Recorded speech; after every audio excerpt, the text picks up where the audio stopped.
Na wakati alipofika kwa Kuruitu Conservancy CBO, mkutano ule haukuchukua zaidi ya dakika 30, akaenda Vipingo Ridge. Ile barabara ambayo kwamba aliomba kwamba itengenezwe kwa sababu angetaka kuhifadhi Vipingo Kuruitu Conservancy, ile barabara haipitiki. Lakini Deputy President akaona amepata nafasi nzuri sana.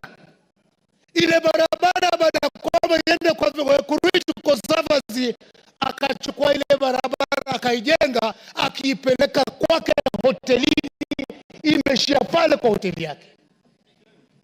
Na ninaongea kwa sababu mimi pia nimejenga hapo.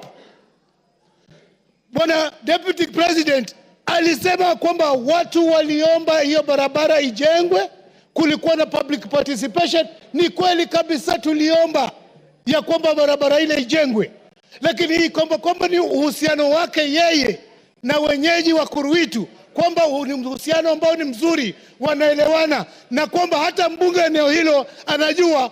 Mimi nasema ashindwe katika jina la Yesu. Siyajui hayo, sikuhusishwa kuhusu barabara ambayo alimepeleka kwa hoteli yake. Tatu, Bwana Speaker, Mheshimiwa Speaker, Deputy President alisema ya kwamba barabara ile inafaidi watu wengi sana ambao kwamba wanaishi maeneo yale. Akataja kwamba kuna Vipingo, Shariani Secondary School. Mimi ninajua mahali Shariani Secondary School ipo, wala haifaidiki na ile barabara. Akataja kuhusu Shariani Primary School.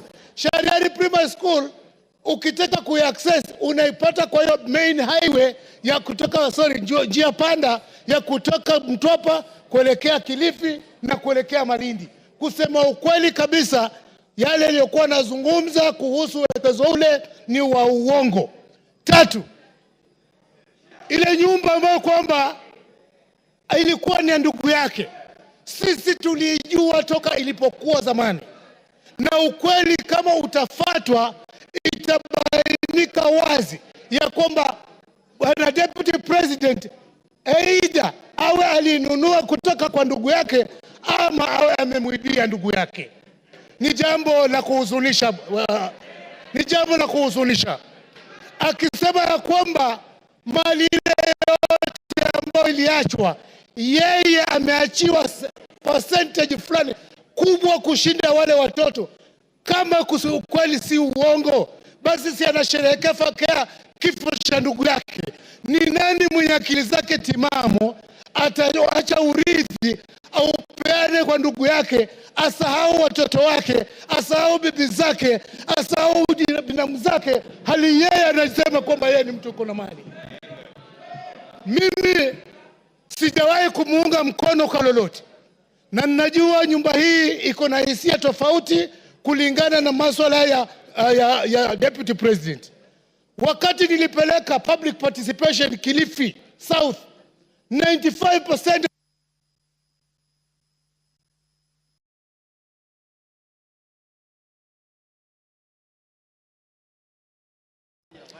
na asante sana Mstahiki Speaker, na asije akasema ya kwamba yeye alichaguliwa na watu sijui milioni 7. Na ukweli wa mambo ni kwamba sisi ambao tuko hapa kama wabunge, sisi ndio tuna represent wale watu ambao walitualika pale.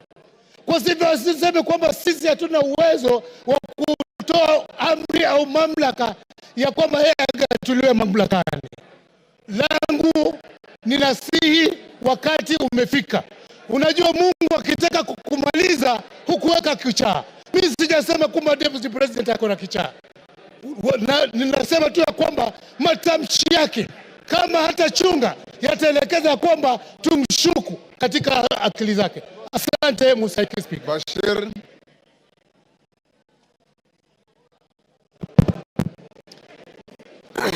Thank you, Honorable Speaker.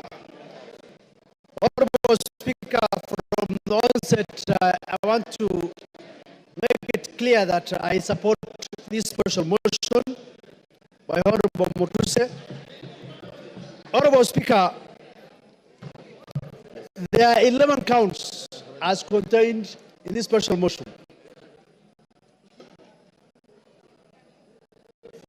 What these 11 counts in total summarize and talk about is gross misconduct and issues of integrity.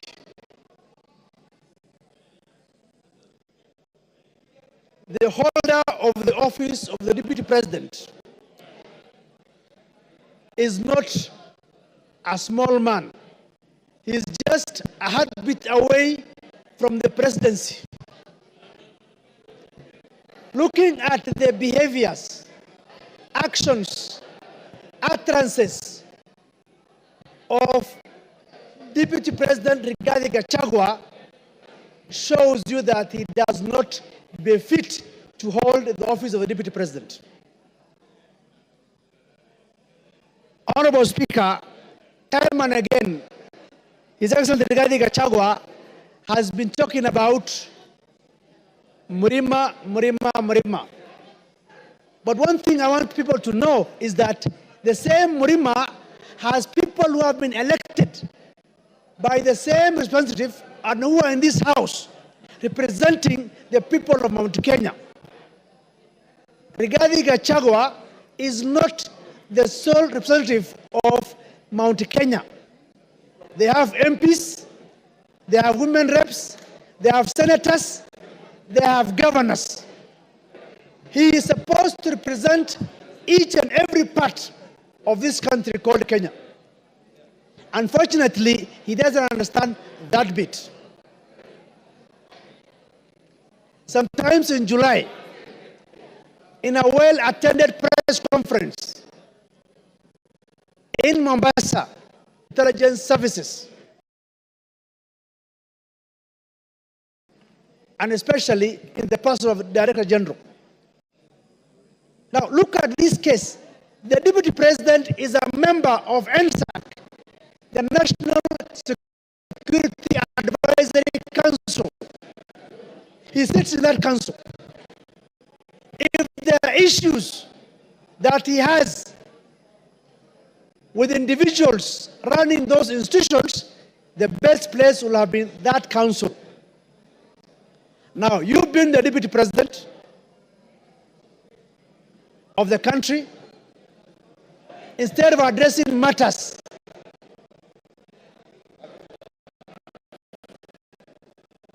in a perfect and constitutional manner, you address the press and taint the images of such officers, critical officers of security. That itself is quite unfortunate. Honorable Speaker, I listened to the press conference last night. One thing that perturbed me was the issue of His Excellency saying, I have gotten all these wealth from my brother. Now I'm asking myself, he doesn't have wealth of his own that he can tell the people? How come he is the one who gets more of the shares than the widows and the orphans?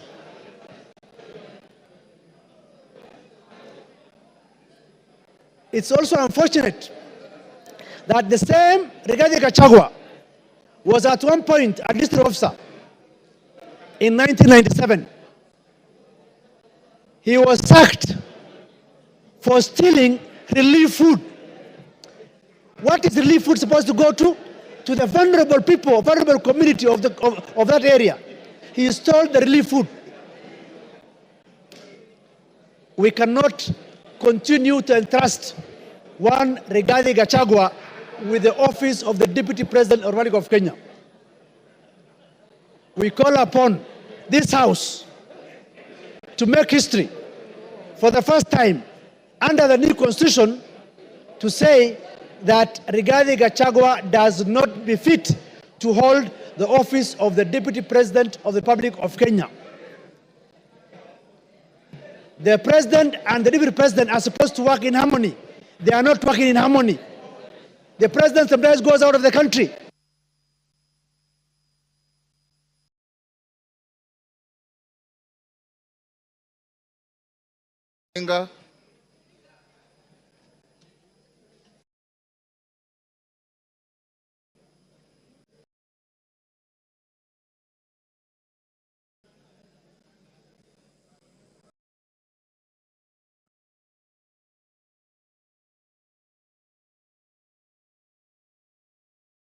Speaker, for giving me this opportunity. I rise today not just as a member of this esteemed house, but as a daughter, a sister, and a proud descendant of those who fought tirelessly for the freedom we hold dear. I urge us to reflect on the values upon which our great nation was built as we consider the impeachment of the Deputy President. I want to take you back to the times before independence. Jaramogi Oginga Odinga is one of the people who fought for independence. And the colonialists actually offered him to be to become the president of Kenya. He declined and left that for Jomo Kenyatta to become the president. And in 1964, Jaramogi became the first vice president of the Republic of Kenya. Exactly 2 years down the line, like the 2 years we now have with the deputy president, Jaramogi decided that due to the ideologies that he was holding, which differed from the president, he decided to step down and leave the position of vice president, not for his own good, but for the greater good of the Republic of Kenya. He actually stepped down. I would like, in my own statement, to ask the deputy president that Kenya is larger than you. Kenya is a big country that we need to protect. If I were you, Mr. Deputy President, please take the honorable route that some of your predecessors had taken, like Jaramogi, and step down from this position of presidency. Don't take Kenya through the valley of the abyss the dark abyss you want Kenya to go through. Secondly, I would like to say something. I was not one of the people who was actually wanting this impeachment of the deputy president. I felt that the deputy president's impeachment was not the main problems that we were having in Kenya, and that we had other issues. But having heard how the president spoke last night, I am completely convinced from that statement that the deputy president must go, and he must go as soon as possible.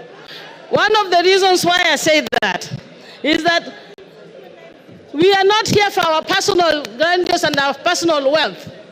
Kenya, if the deputy president is mourning because his father is going to turn in his grave because of the wealth that is being accused of, I wonder what the people like Bildad Kagia, Jaramogi Oginga Odinga, and all those who fought for us to get through this, to get to where we are, through multi-party. Oginga Odinga and all went through house arrest, detention, to make sure that we get the multi-party that we are enjoying in this country, the democracy that we are enjoying. How are they feeling in their grave when now the deputy president is talking about making Kenya a company? What company are you talking about, and shareholders? When Kenya is a country that we have a sovereign country in Kenya. Mr. Deputy President, I was a bit on your side, but you have hanged yourself with your own rope. Whoever informed you to go to the TV yesterday did you a very big disservice. And for that, I support the motion. Mbura.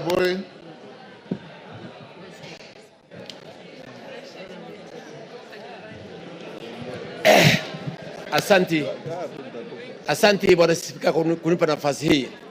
Yangu ni kidogo sana. Nikusema ya kwamba tunataka naibu wa rais yule ambaye si mkabila. Kwa sababu nchi yetu ya Kenya ni kubwa sana kusinda mtu. Tukiongea mambo ya mlima, kule kwangu Tigania East, tuko katikati ya mlima. Lakini ukiangalia katika hii kitabu ambaye, ukiangalia haya mashtaka yaliyo katika kitabu hii, ukiangalia ile mashtaka katika kitabu hii, ile zile kampani zote ziko hapa ni za Gachagua, bibi yake na watoto wake. Hakuna Mutigania, hakuna Mwegembe, hakuna Muimenti, hakuna Mluya. That means yeye mwenyewe alikuwa anatetea tumbo yake. Ndipo mimi niko hapa kusema eti ya kwamba sisi atupembelezani. Sisi tunasema kwamba lazima aende nyumbani kwa sababu amekataa kuangalia mambo ya wananchi wa Kenya, na Kenya ni kubwa. Ingine ni hii. Mimi nimekaa kule East African Community kipindi ya miaka 5. Nilikuwa na Jematia ambaye ni dada yangu. Katika kipindi ya miaka 5 sijawahi kusikia Jematia akiwa ni malaya. Lakini naibu wa rais alisimama akasema kwamba Jematia ni malaya. Ya kwamba mimi nikiwa Mporo Mtabori na support naibu wa rais aende nyumbani. Asante sana. Thank you. Women Rep Busia.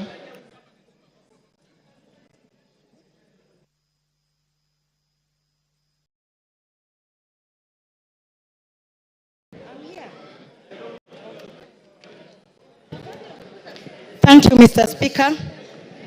I support with a lot of strength this motion because many times I thought I was a tenant in Kenya. And I know I was born and raised in this nation.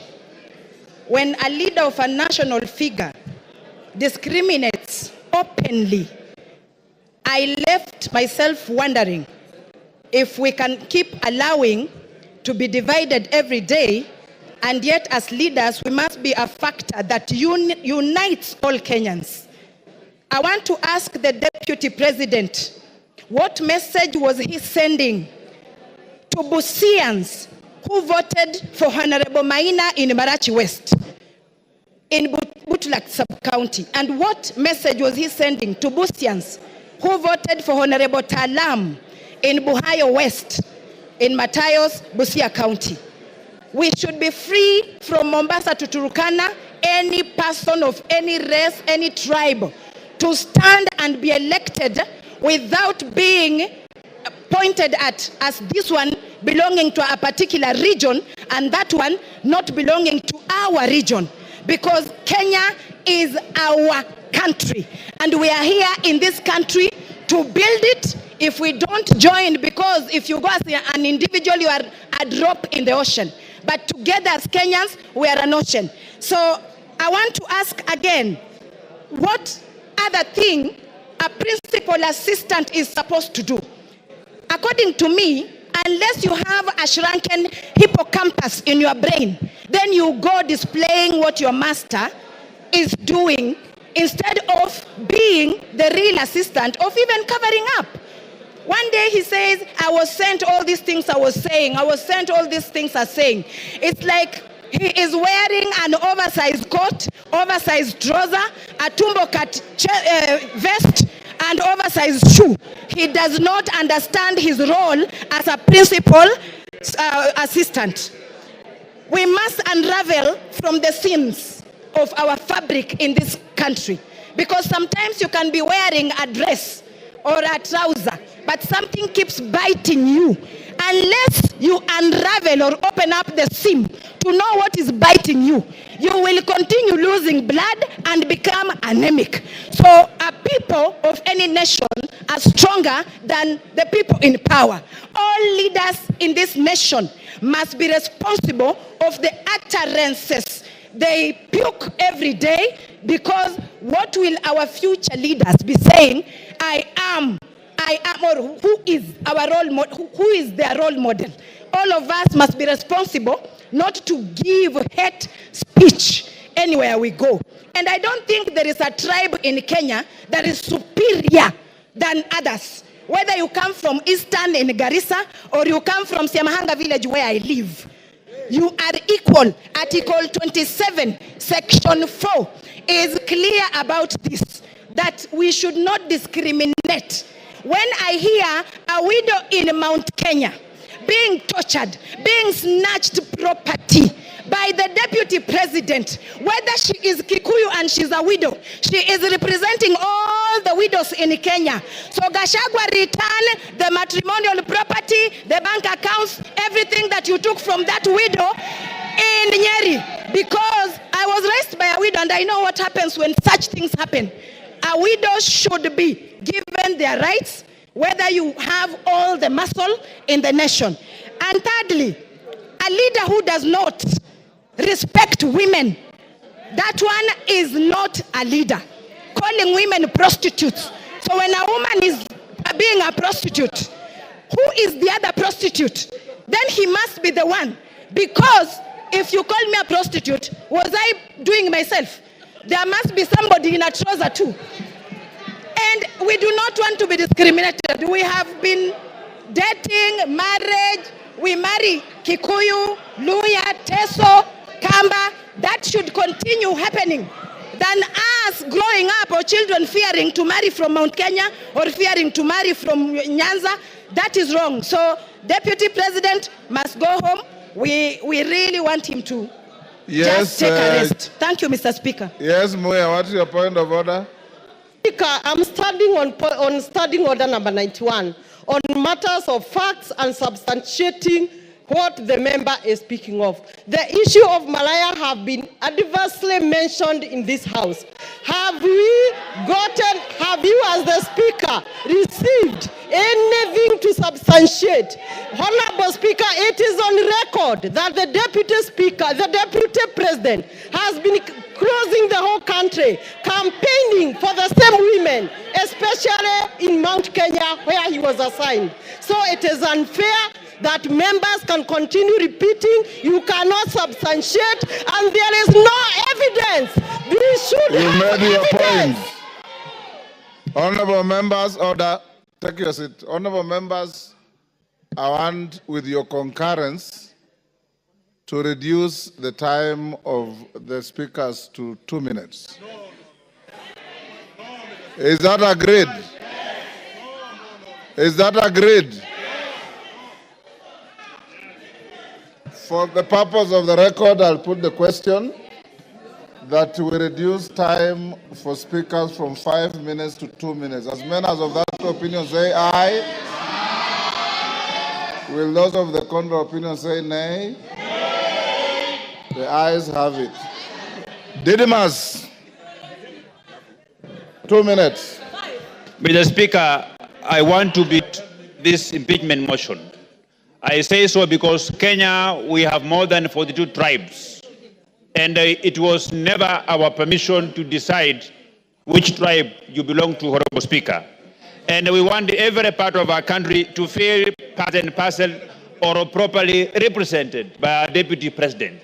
The continued dividing of our country in shares, Honorable Speaker, in terms of how many votes that a particular area voted for the government, Mr. Speaker, it is making parts of this country feel like they're not part of this country. I think, in a nutshell, Honorable Speaker, because of time, I want to summarize what I want to say by saying that Kenya as a country, the position of the Deputy President, it requires a patriot. It requires an individual whom, when he speaks, the country listens with optimism. It doesn't require an individual who, when he opens his mouth, part of this country begins to bleed.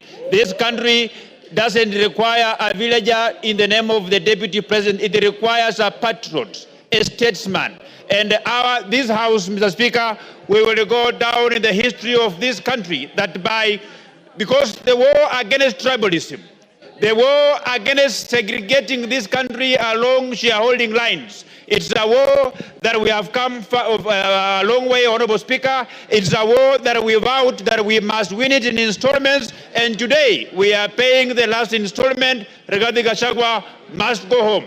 Not by walking, but by running, Honorable Speaker. I support.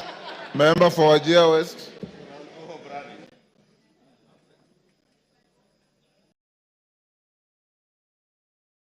Speaker, for giving me this opportunity. First, I rise, Mr. Speaker, reluctantly but firmly in support of all the articles of this motion. Mr. Speaker, I say reluctantly because of the following reasons.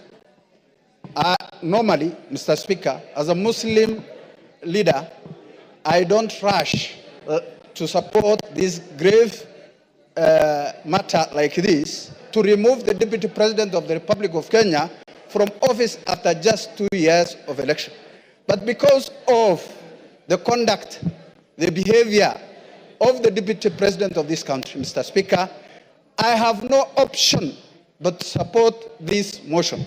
Mr. Speaker, I am a witness who went to the office of the Deputy President of the Republic of Kenya to request for assistance during the drought season, to request for relief food for the people of Wajir West. But the utterances of the Deputy President of the Republic of Kenya was shocking, Mr. Speaker. He told me, Mr. Speaker, and I want to confirm to this House, that the Deputy President of the Republic of Kenya told me you have more than your share. It was shocking. I was dejected, hopeless, and left the office in protest, Mr. Speaker. Who disrespected and discriminated against the people I represent in this House. Mr. Speaker, today, as we speak, it's a historic day. And for that reason, Mr. Speaker, for unity of this House, of the country. Your time is up. Your time is up. Member for Tetu. Thank you, Mr. Speaker. You have 2 Mr. minutes. Speaker, from the onset, I rise to oppose this motion, to this special motion on removal from office by impeachment of the Deputy President of the Republic of Kenya. Mr. Speaker, when a man is down in the spirit of Ubuntu, it is not good to crush him. On Sunday, the Deputy President at the National Prayer Altar stood and apologized profusely to his boss, to fellow Kenyans, and indeed to all the members of this House. Mr. Speaker, I feel that our party, UDA, on which the Deputy President was elected, has internal disciplinary mechanisms which have not been exhausted so as to bring this matter to this House. I also feel that in the spirit of us finishing the agenda that we promised Kenyan, this matter can wait to 2027 so that we can focus on service delivery to our people. Mr. Speaker, I will personally request the members of this House to find it in their heart to forgive the Deputy President. And I will personally. Mr. Speaker, you have had honorable member telling this House that in UDA they had not exhausted their disciplinary mechanism. Why did he then decide to sign on the motion? Why did he sign? Mr. Speaker, thank you very much. The matter of... One day to finish up. I did not finish. Not exhausted. Go on, you have half a minute. Yeah, Mr. Speaker, the matter of my signing, you talked about it, and the matter is rested. Wanjara can come to your office for further explanation. Mr. Speaker, I personally would like to volunteer to lead other leaders in this country, elders, bishops, to ensure that we sit down with the Deputy President so that if there are any issues that he needs to correct, if there are any issues that he needs to align, he can align so that himself can continue serving the people of this country. He has some good in himself, and that good needs to be preserved so that he can finish his work. So, Mr. Speaker, I rise to oppose. Thank you. Umi.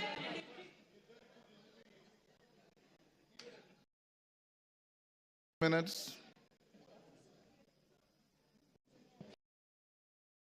Speaker, I rise to support the motion of impeachment because of many reasons.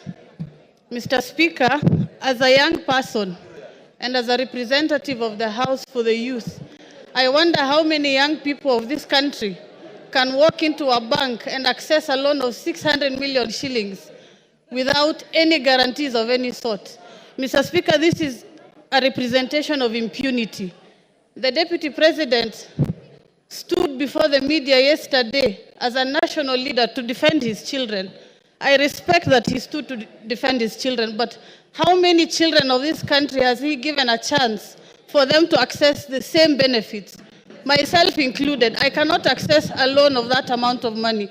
Mr. Speaker, this impeachment motion is not just an impeachment because of difference of ideology, but it will be a symbol of democracy for our country, that people who abuse their powers can go home, regardless of whatever position they hold. Mr. Speaker, I come from Garissa County. We lost residents from my county at an accident as they were accessing to cross a river because of the flood scandal. Mr. Speaker, out of the 10 billion shillings that he had under his pocket, he only gave us 48 million shillings and disappeared and never showed up again. Mr. Speaker, what can 48 million shillings do for people who are suffering? Mr. Speaker, he did not even step in Wajir and Mandera This is a deputy president of the whole country.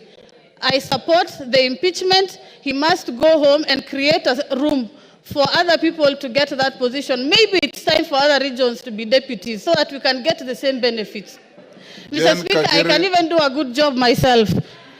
Mr. Speaker. Your time is up, Jen Kagiri.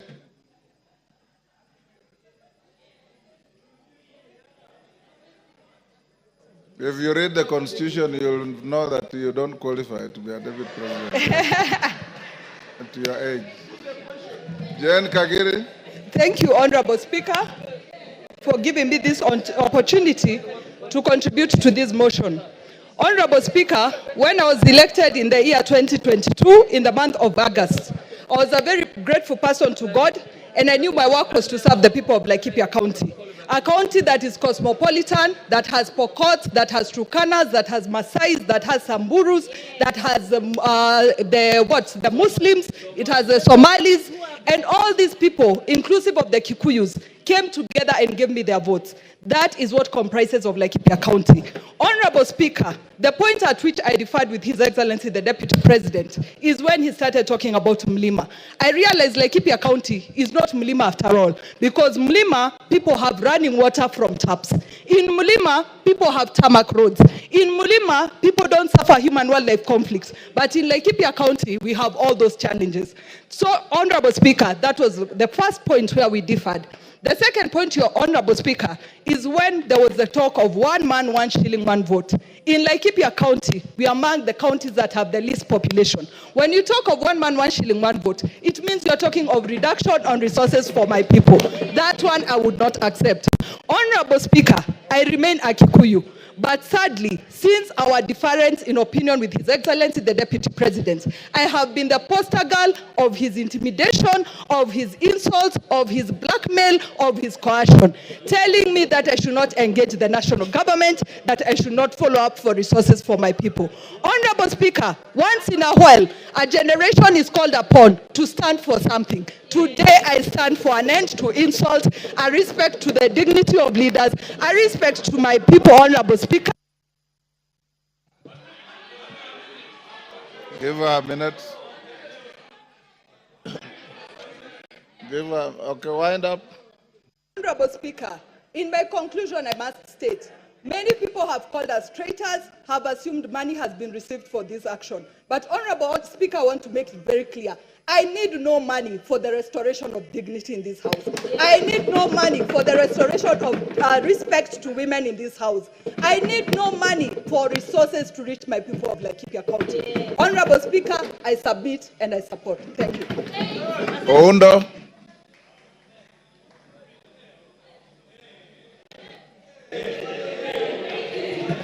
Honorable Speaker, thank you for this opportunity. Honorable Speaker, my attention is drawn to Article 125 of the Constitution. And Article 125 of the Constitution makes reference to the effect that any matter before that the Parliament has got the same powers as High Court. Out of that, Honorable Speaker, then I'm left to look at the evidence presented by my good friend Honorable Mutuse and wonder, does it really meet the threshold of any form of evidence as required at the High Court? Honorable Speaker, I have looked at the various options or breaches that constitute impeachment: gross violation, crime, gross misconduct, and so many other things, Honorable Speaker. I'm at pain, Honorable Speaker, going through this to find anything that has been proved beyond reasonable doubt to move this House, Honorable Speaker, to take such a drastic action. Considering, Honorable Speaker, these are people elected under Article 148, and the framers of the new Constitution, Honorable Speaker, deliberately inserted Article 148 to avoid the kind of abuse that had been there in the past. Honorable Speaker, if we get to this level, Honorable Speaker, if we get to this level, everybody will be left wondering, what is the role of Parliament in protecting the Constitution.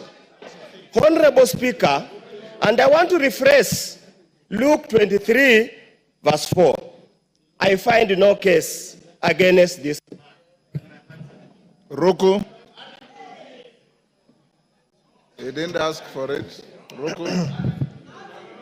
He didn't ask for any addition. Thank you, Mr. Speaker. Thank you, Mr. Speaker. Mr. Speaker, from onset, I rise to support this motion. Mr. Speaker, when I'm standing here, I'm thinking about the children of the most remote places in the Republic of Kenya. I'm thinking about the children in the remote places in Turkana, in Mandera, in Bere, very remote places, Mr. Speaker. It reminds me on Article 10 of our Constitution, which talks about the national values and principles of governance. And one of the principles which is enshrined in our Constitution, Mr. Speaker, is protection of the marginalized. We have seen the Deputy President of the Republic of Kenya, who in many occasions has forgotten that he represents even the most marginalized places, corners of our country. That the numbers of these small communities in the Republic, they have the right, just like any other big community in our Republic. We have seen the smirk, the arrogance, the contempt which the Deputy President of the Republic has to the minority groups in the Republic of Kenya. And coming from a marginalized community, a community which has been marginalized from 1963, Mr. Speaker, I want to state here and now that it's high time we sanitize the office of the Deputy President. Mr. Speaker, last week on Sunday, I was in... Your time is up. In Narok. Your time is up. Irene Mayaka. Thank you, Honorable Speaker. Honorable Speaker, I also stand to support the motion by my good brother, the Honorable Mutuse, in impeaching the person of the Deputy President of Kenya. Honorable Speaker, under unwarranted discrimination in contravention of the Article 27, Part 3 and 4 of the Constitution, the Deputy President has in so many occasions expressed that he only considers people he considers shareholders. Honorable Speaker, on the two occasions that the Deputy President came to KISII land, on the first occasion while addressing leaders, he told us that the reason why, as KISIs, we should not demand for more things from the government is because we always vote for Mutu wa kitendawili, to quote him. On the second occasion, the Honorable Deputy President told us that siku hizi wa KISII tumejaa jela kushinda wa Kikuyu. I'm wondering, Honorable Speaker, when did he do the statistics to note that sisi kama wa KISII, we are the most criminals in this country? And Honorable Speaker, as I finish, I just want to remind the Deputy President. Yesterday, he spent a lot of time reminding us that he is an orphan.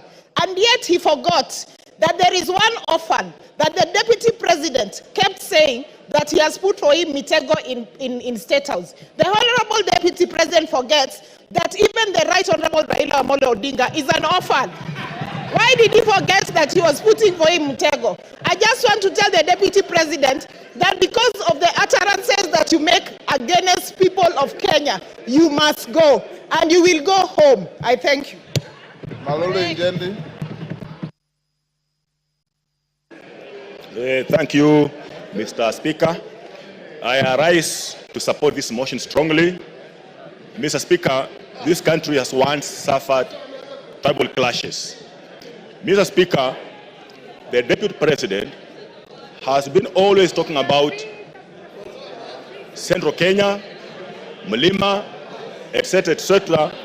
Mr. Speaker, whipping up the tribal feelings. Mr. Speaker, if we allow the Deputy President to continue holding that particular position in the country, Mr. Speaker, what will happen in this country is that most of these other tribes will feel domination of this particular community, will feel intimidation by this community, and they will rise up, gang up against the community of Central Kenya, not because they are liking it, but because of his sentiments and because of what he speaks. Mr. Speaker, this person has been in office for 2 years, but he appears not to have had the conscience to know the kind of office he's holding, and that's why he speaks the way he speaks of regions. Mr. Speaker, I wonder how. Order, honorable members, order. I wonder how a person holding that kind of office can keep on talking of Kuweka Miteko State House for people who did not vote for this government, not to enter, not to access. Mr. Speaker, because of Kuweka Miteko, kila mahali kwa kona State House has affected some of us when he was still very active in State House, blocking us from accessing State House. Mr. Speaker, the whole issue of shares, I want to tell people from Western Kenya, we are suffering from this because of his input and insisting, embarrassing the president. When he wants to help persons from West Kenya, he says those people don't deserve to have the share they're having in the government. Thank you, Mr. Speaker, I support. Robert Mbui. Robert Mbui. Yeah, thank you, Mr. Speaker. Being in leadership, I'll give you 5 minutes. Thank you very much, Mr. Speaker. Thank you very much. Mr. Speaker, I've noticed, listening to the arguments that have been passed here this afternoon, and also earlier in the morning, I've noticed that it's getting a little personal, and I'm feeling a little jittery, because I know the subject matter is a person who is a family man with a wife and children, and friends and relatives, and they are all listening. So I think maybe I will start by reading the Bible so that we can bring down the temperatures. Ephesians chapter 4, verse 32 says, "Be kind, compassionate, and forgiving to each other in the same way God forgave you in Christ." Now, verse 31, Mr. Speaker, says, "Put aside all bitterness, losing your temper, anger, shouting, and slander, along with every other evil." Mr. Speaker, as a member of Azimio la Umoja One Kenya, I didn't believe in the leadership of Kenya Kwanza. I opposed it from the beginning. Mr. Speaker, I am vindicated now because I can tell the people of Kathiani that I said that this government is rudderless, is leaderless, is planless. And Mr. Speaker, is also merciless, because within a very short time, the center can no longer hold. Mr. Speaker, former Senator, now Governor James Orengo, famously said in Senate that governments eat their own people. Former leader of majority of the National Assembly, Duale, was eaten by his government. Today is a CS. Former Deputy Speaker of the Senate, Kidhura Kindiki, was eaten by his government. Now he's also a CS. Former Chair of Budget of this National Assembly was eaten by his government. Today is the majority leader. I don't know. We are now eating Rigiji. Where will he end up? Mr. Speaker, I have an issue of concern, Mr. Speaker. Yes, Majority Leader. Honorable Speaker, is a deputy leader of minority to assert that I was eaten by my own government, Honorable Speaker, whereas he knows I was never eaten by any government. I only stood firm against tyranny. I stood firm against the bullying that I experienced under that regime. The same bullying I have stood firm against a deputy president today who has been bullying members of parliament. And I have only put my chest forward to defend the rights of all these members, including the Honorable Robert Mbui, who was Honorable Speaker, when the Deputy President visited Kathiani. He said to the Honorable Mbui that these Kambas are too few. They can never make a president. Kalonzo can never be anything. How can you defend a person who has disdain for Kalonzo Musyoka, a former vice president of this country? Mbui. Robert Mbui. Thank you, Mr. Speaker. You know, I love the passion and the humor in the majority leader. But Mr. Speaker, I'm also impressed by the energy that I've seen in this house, the vigor, the passion from morning.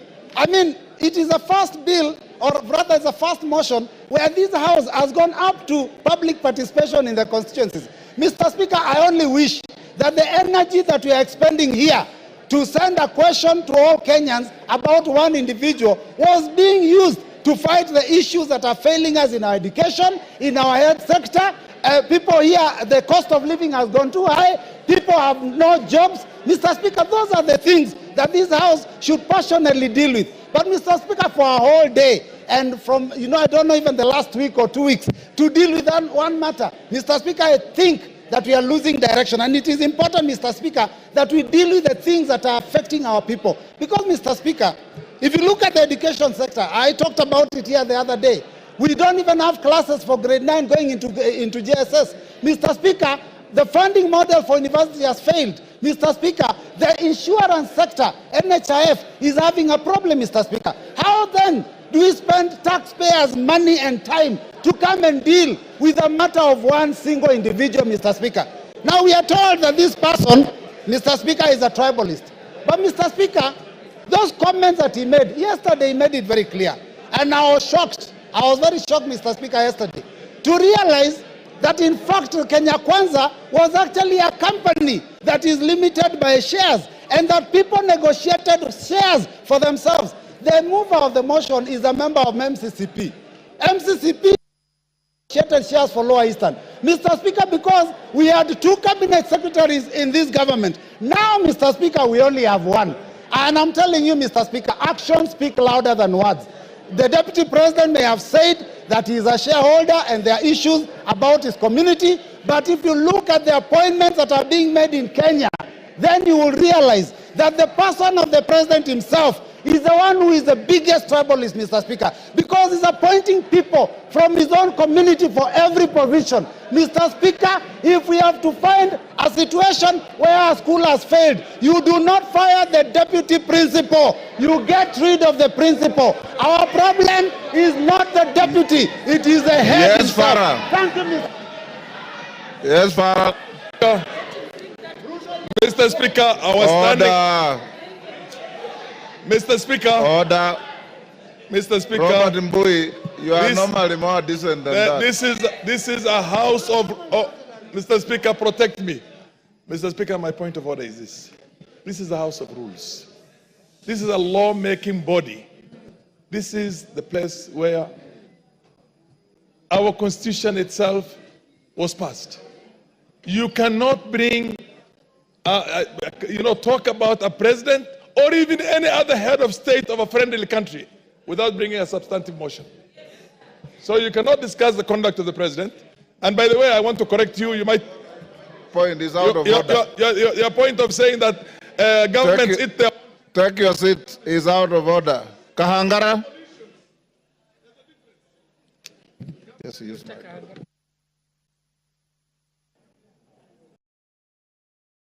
Honorable Kahangara.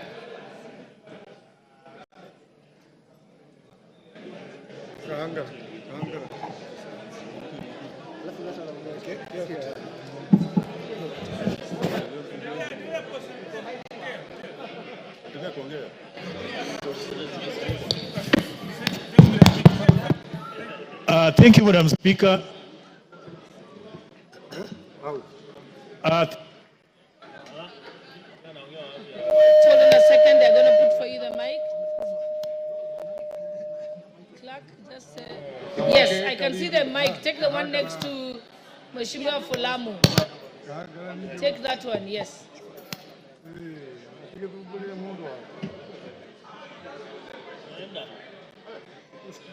He's gone to the one you had given him.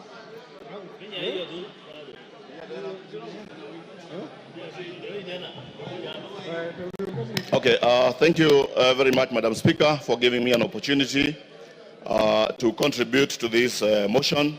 And I want to say that from the onset, I am in support of the motion, the special motion for the impeachment of the Deputy President of the Republic of Kenya. Madam Speaker, let me say that this country, Kenya, is a country that is is led by a constitution, by laws, and a country that is led by of democracy. In this country, Mr. Speaker, every 5 years, Kenyans go to elections to elect their leaders, and after elections, for people to assume office, they take an oath of office where they say that they are going to respect the Constitution, they are going to protect the Constitution of this country. Mr. Speaker, when the Deputy President took oath of office, he promised that he was going to respect the Constitution of Kenya. In his responsibilities, we are told that the President is a symbol of national unity. He's the one who is supposed to be uniting this country and also to respect the diversity of the various communities and tribes in this country. In the same Constitution, it says that the Deputy President is the principal assistant to the President.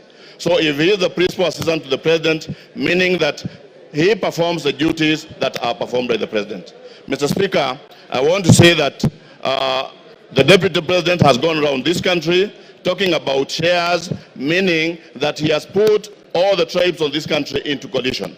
And I want to thank the member who brought this particular motion, because we are saving this country from somebody who is, I would call a suicide bomber, somebody who is ready to die, somebody who wants to die with Kenyans. And we want to say that we are ready to fight tribalism, ensure that this country continues in... Your time is up, Kangara Kasheri.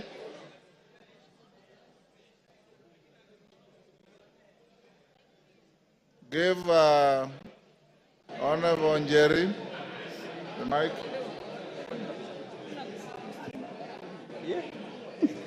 Thank you, Honorable Speaker. I rise to vehemently oppose this motion on behalf of the great people of Kirinyaga. Honorable Speaker, it begs the question, does it not prick our conscience as a House that barely 4 months after passing the grossly unpopular finance bill, which the President himself refused and declined to assent to, that we're here discussing an impeachment motion of the Deputy President of the Republic of Kenya? Honorable Speaker, the young people of this nation unequivocally told us to fix high unemployment levels among the young people, gross corruption at all levels of government, accountability issues in regard to leadership, our ailing healthcare sector, among other things. Honorable Speaker, many young people died on that day, Honorable Speaker. Several others to date are still missing, Honorable Speaker. It begs the question, the priorities we have as a 13th Parliament. Honorable Speaker, the motion before us is frivolous, it is baseless, it is lacking in substance. It is nothing but a shambolic political scheme to hang the truthful man for merely being truthful. Honorable Speaker, we must redeem the 13th Parliament, Honorable Speaker. We must ensure that we give... Kasheri, take your seat. Yes, Donya. Give Donya the mic. Hold, Jerry, you have about... Yeah. Thank you, Mr. Speaker. Is Honorable Gachagua in order to bring things which have passed, like the finance bill, when we are discussing about the impeachment motion? Those... And Gachagua is my friend, but this one you are wrong, my dear.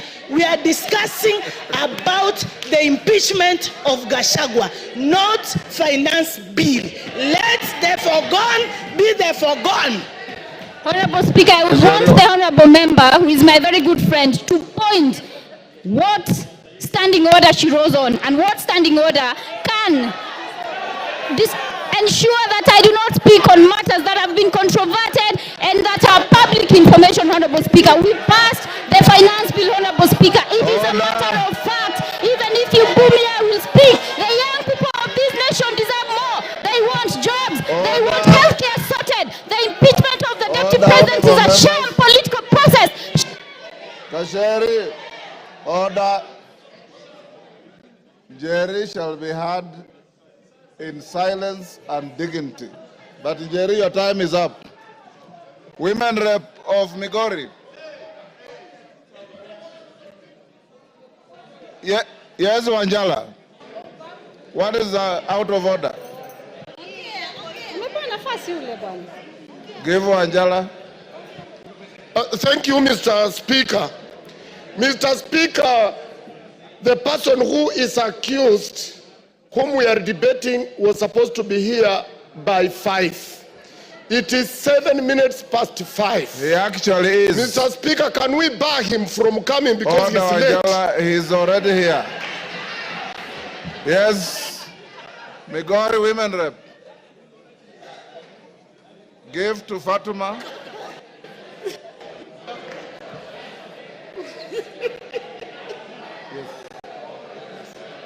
for you to speak. You had gone out. Thank you, Honorable Speaker. Thank you, Honorable Speaker. Kindly protect me, Mr. Speaker. I can't be heard, Mr. Speaker. Order. Thank you, Mr. Speaker. Order. Excuse me, Honorable Member. Please give me time to speak. Mr. Speaker, thank you for the opportunity you have given me. And as I stand here as a Muslim, I don't know when I'll die. In case I die before the impeachment time, I vote yes, Gachagua must go. Mr. Speaker, I will take you to the Bible, Proverbs 23:10, verse 11. And it says, please keep quiet. And it says, don't move an old stone that marks a border, and don't take fields that belong to the orphans. God, their defender, is strong. He will take their side against you. I want Gachagua to know, the former deputy president of Kenya should know that when you touch anything of the orphans, it is not Kenya Kwanza, it is not Azimio, but it is God Almighty that will put the fire on you. I will return to the Quran. The Holy Quran in Surah An-Nisa said, surely those who eat up property of the orphans unjustly, they only eat fire into their bellies, and soon they will enter a blazing fire. I am telling the former deputy president of Kenya that you have eaten fire into your belly, and the fire will surely burn you. Mr. Speaker, as I finish, Mr. Speaker, I have heard that the deputy president has 21 lawyers. How much does the deputy president earn to have 21 lawyers? And I understand each lawyer is paid 10 million. And I'm telling Kenyans, it is your taxpayers' money.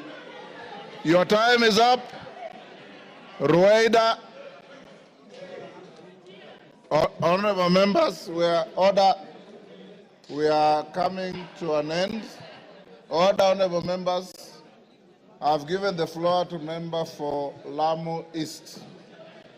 Asante Bwana Spika. Bwana Spika, umoja wa taifa ni muhimu sana, na vile ilivyofanyika na naibu wa rais ilionekana kwamba hakuna umoja. Nataka ieleweke kwamba watu wa mlima wanaishi sehemu zingine. Kule kwangu Kiunga niko na watu wa mlima, na kile wanachoona zaidi ni sand dunes. Hawaoni mlima, anaona bahari. Nataka niseme ile kuzungumzia kuhusu NIS ilikuwa ni grave mistake. Wamekosea sana. Afadhali angetaja Nurdin kama akona shida naye kuliko institution ya NIS. Ni kutufanya sisi tukae dhaifu katika maadui zetu. Kwa mfano Al-Shabaab wataona vipi sisi kama tuko weak. Ingine nasema, ukiwa unatukana mwanamke, na tena hii ikuwe kwa mtu yoyote, yule anatukana mwanamke ajue mwanamume yote anatukana mwanamke, mashimo yako 7 kwa kila mtu alioumbwa. Wanaume wanayo, wanawake wanayo. Kama ni malaya basi ni wote wanaweza kutumia kwa malaya. Hii jina ya malaya nimechoka kusikia. Ingine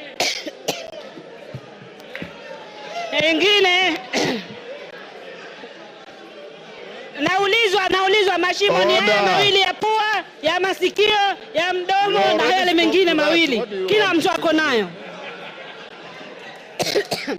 Ingine nataka niseme, sisi tunafundishwa Kiislamu kuheshimu wajane na mayatima. Ikiwa kuna mtu haiheshimu majane na mayatima, basi hairuhusiwi kidini yetu.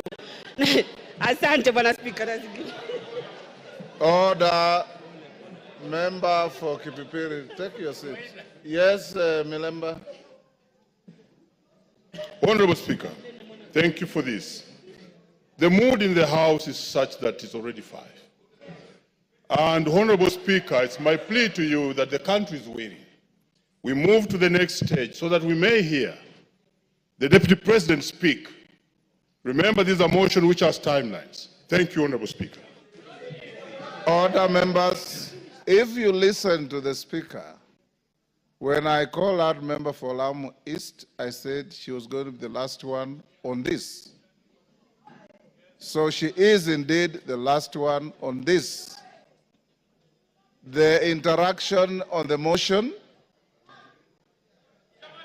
Order. Order, members. The interaction of members on the motion has been very, very intense. Order, honorable members. Member for Machakos, keep your cool, Mami.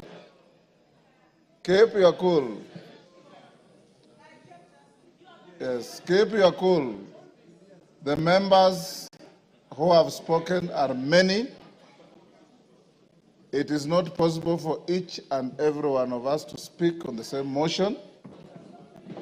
For those who have spoken, I appreciate you for your tremendous industry for and against the motion. Now, His Excellency the Deputy President is in the chamber, and he is accompanied, I believe, by his legal team or assistants.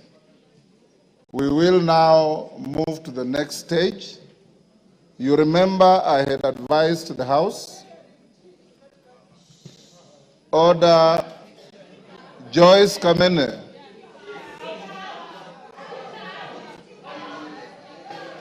This is not a moment where the Speaker can exercise the option to exclude you from proceedings, but I know you differently. You are normally a very dignified person. I don't know what is the problem today.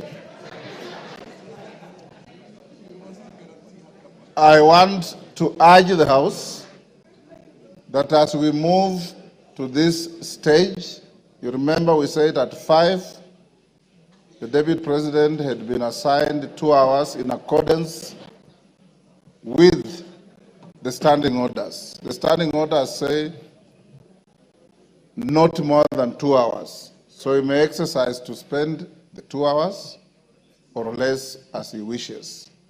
Secondly, once he finishes, then the minority leader, majority leader will take the floor as we had agreed. After that, then the mover will be invited to reply. And after that, you will go into a voting session. Yes.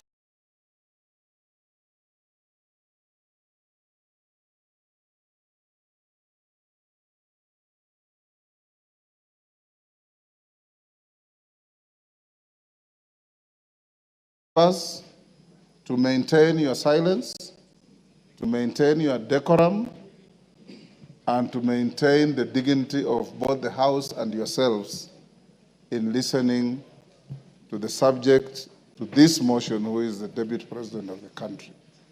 And I invite you, Your Excellency, you have a choice. You have a choice between speaking yourself or speaking through your legal counsel. Yes, Kamket, what is out of order? Your Excellency, you may take your seat. Let us hear him. Mr. Speaker, while I did not want to interrupt His Excellency the Deputy President, who is my brother-in-law, Mr. Speaker, yesterday the Deputy President on national television referred to this House in unpalatable terms. And Mr. Speaker, while it is his right to say whatever he wants to say, as a former member himself, Mr. Speaker, would I be in order, Mr. Speaker, that the Deputy President, as a precursor to his speech, apologizes to this House? Mr. Speaker, this House, Mr. Speaker, he used the words, he referred to this House as a theater of the absurd. Mr. Speaker, this House is an honorable House of the people of Kenya. These are elected members of Parliament, Mr. Speaker. This House is neither is there absurdity in this House, Mr. Speaker. So I would request, Mr. Speaker, that the Honorable Deputy President exercises, dignifies this House by offering an apology. I know he has very little support in this House now. You've made your point. But he may get a little support even just from that apology. He has to apologize to this House, Mr. Speaker, before he proceeds with his speech, Mr. Speaker. Thank you very much. Order.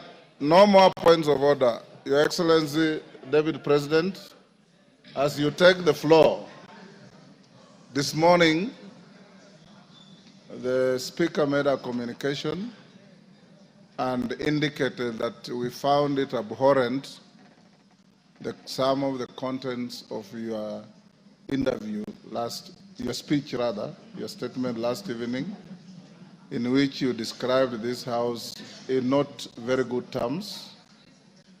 We also indicated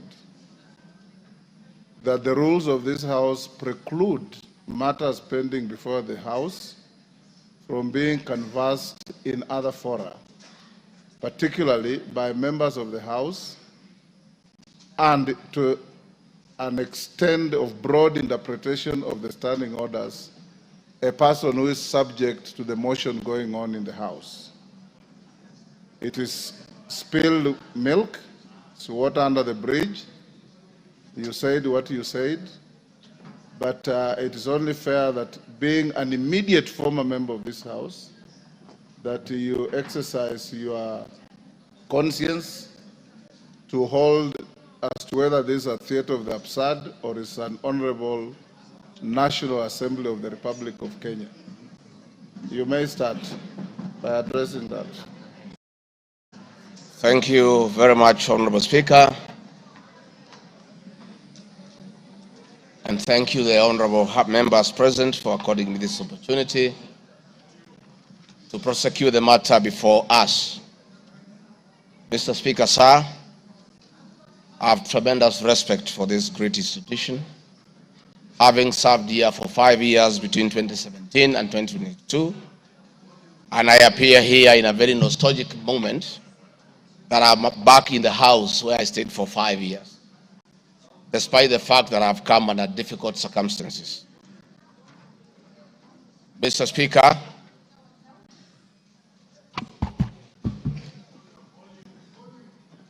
maybe the sound people, is that okay now? Mr. Speaker, sir, and the honorable members, I want to thank you for giving me opportunity. I hope, Your Excellency, you have been advised by your lawyers that you are here to respond to specific issues Yes. in the motion. I have my advice. And not to talk generally. I know. Yeah, so rules of relevance will still apply to you as they apply to all members. Mr. Speaker, the motion before this great House alleges that 2 years ago, since assuming office, I have acquired property and wealth whose estimated value 5.2 billion shillings. A significant number of properties to which this sum of 5.2 billion is erroneously and maliciously attached belonged to my late brother, the late Honorable James Gachagua, and as demonstrated by his will, a copy of which is attached. The fact as follows. Olive Garden, my response. The allegations that I own the Olive Garden Hotel is false. The truth is that Olive Garden Hotel used to belong to my deceased brother, the late Honorable James Gachagua, and therefore has never been my property. This is information that most of you may be aware, as it is in public domain. Upon his demise, my late brother left a will in which, in his recognition that I can take care of his family, he appointed me as one of the executors of his estate. In the said will, my late brother directed that the hotel should be sold, among other properties and proceeds distributed as per the will. I'm also listed as a beneficiary together with other persons named therein. In accordance with these instructions, the hotel was sold by the executors to a third party. Owing to the above, I do not own the hotel and have never owned it contrary to accusation in the motion. For the benefit of this August House and the general public, I have annexed to this response copies of the following supporting documents. My late brother's will, sale agreement dated 17th May 2023, an official search for Olive Garden Hotel Limited. Mr. Speaker, the Pingo Beach Resort, just as in Olive Garden, above this allegation is also false. The Pingo Beach Resort belongs to the estate of the late James Derito Gachagua. For the benefit of this House and the general public, I have attached annexed to this response copy of the official search for Vipingo Beach Resort Limited, confirming that the hotel is still in the name of my late brother's estate. Queen's Gate Service Apartments. The allegation is also false, and the property belonged to my late brother. Queen's Gate Service Apartments, registered in the name of Vipingo Beach Resort Limited, was sold to Cooperative Bank of Kenya Limited, Staff Retirement Benefits Scheme, as evidenced by the agreement for this dated 4th May 2022 and a transfer dated 5th October 2022, marked Annex RG6. Land parcel Ruguru Kiamariga 2023 in Madeira East constituency, which have originally constructed a helicopter landing facility. My response is, I do confirm that I own the above referenced property, which is approximately 2.5 acres in size, and which I have planted napier grass for my dairy cows. I purchased the land in the year 2023 for 3.5 million from farm proceeds coming from my dairy farm. I have read through the motion, and there is no iota of evidence adduced of the impropriety in the way I acquired this small property. Finally, on this matter, I wish to confirm that there is no helicopter landing facility for this particular parcel on the motion. This part is also false. I attach a copy of the agreement for purchase of this property marked Annexure RG7. 40 acres of land purchased in Kakuret within Kabraine in Nyeri County. My response, I confirm that I own a property, having bought it in 2015, a time when I was not a state officer. I had not even been elected as Member of Parliament from the Honorable Joroge Wainaina, Member of Parliament for Kenny, who is present in this House, or I'm not sure whether he's present. Therefore, this property I purchased 10 years ago, and not 2 years ago during my tenure as Deputy President, and as indicated in the motion, the allegation is false.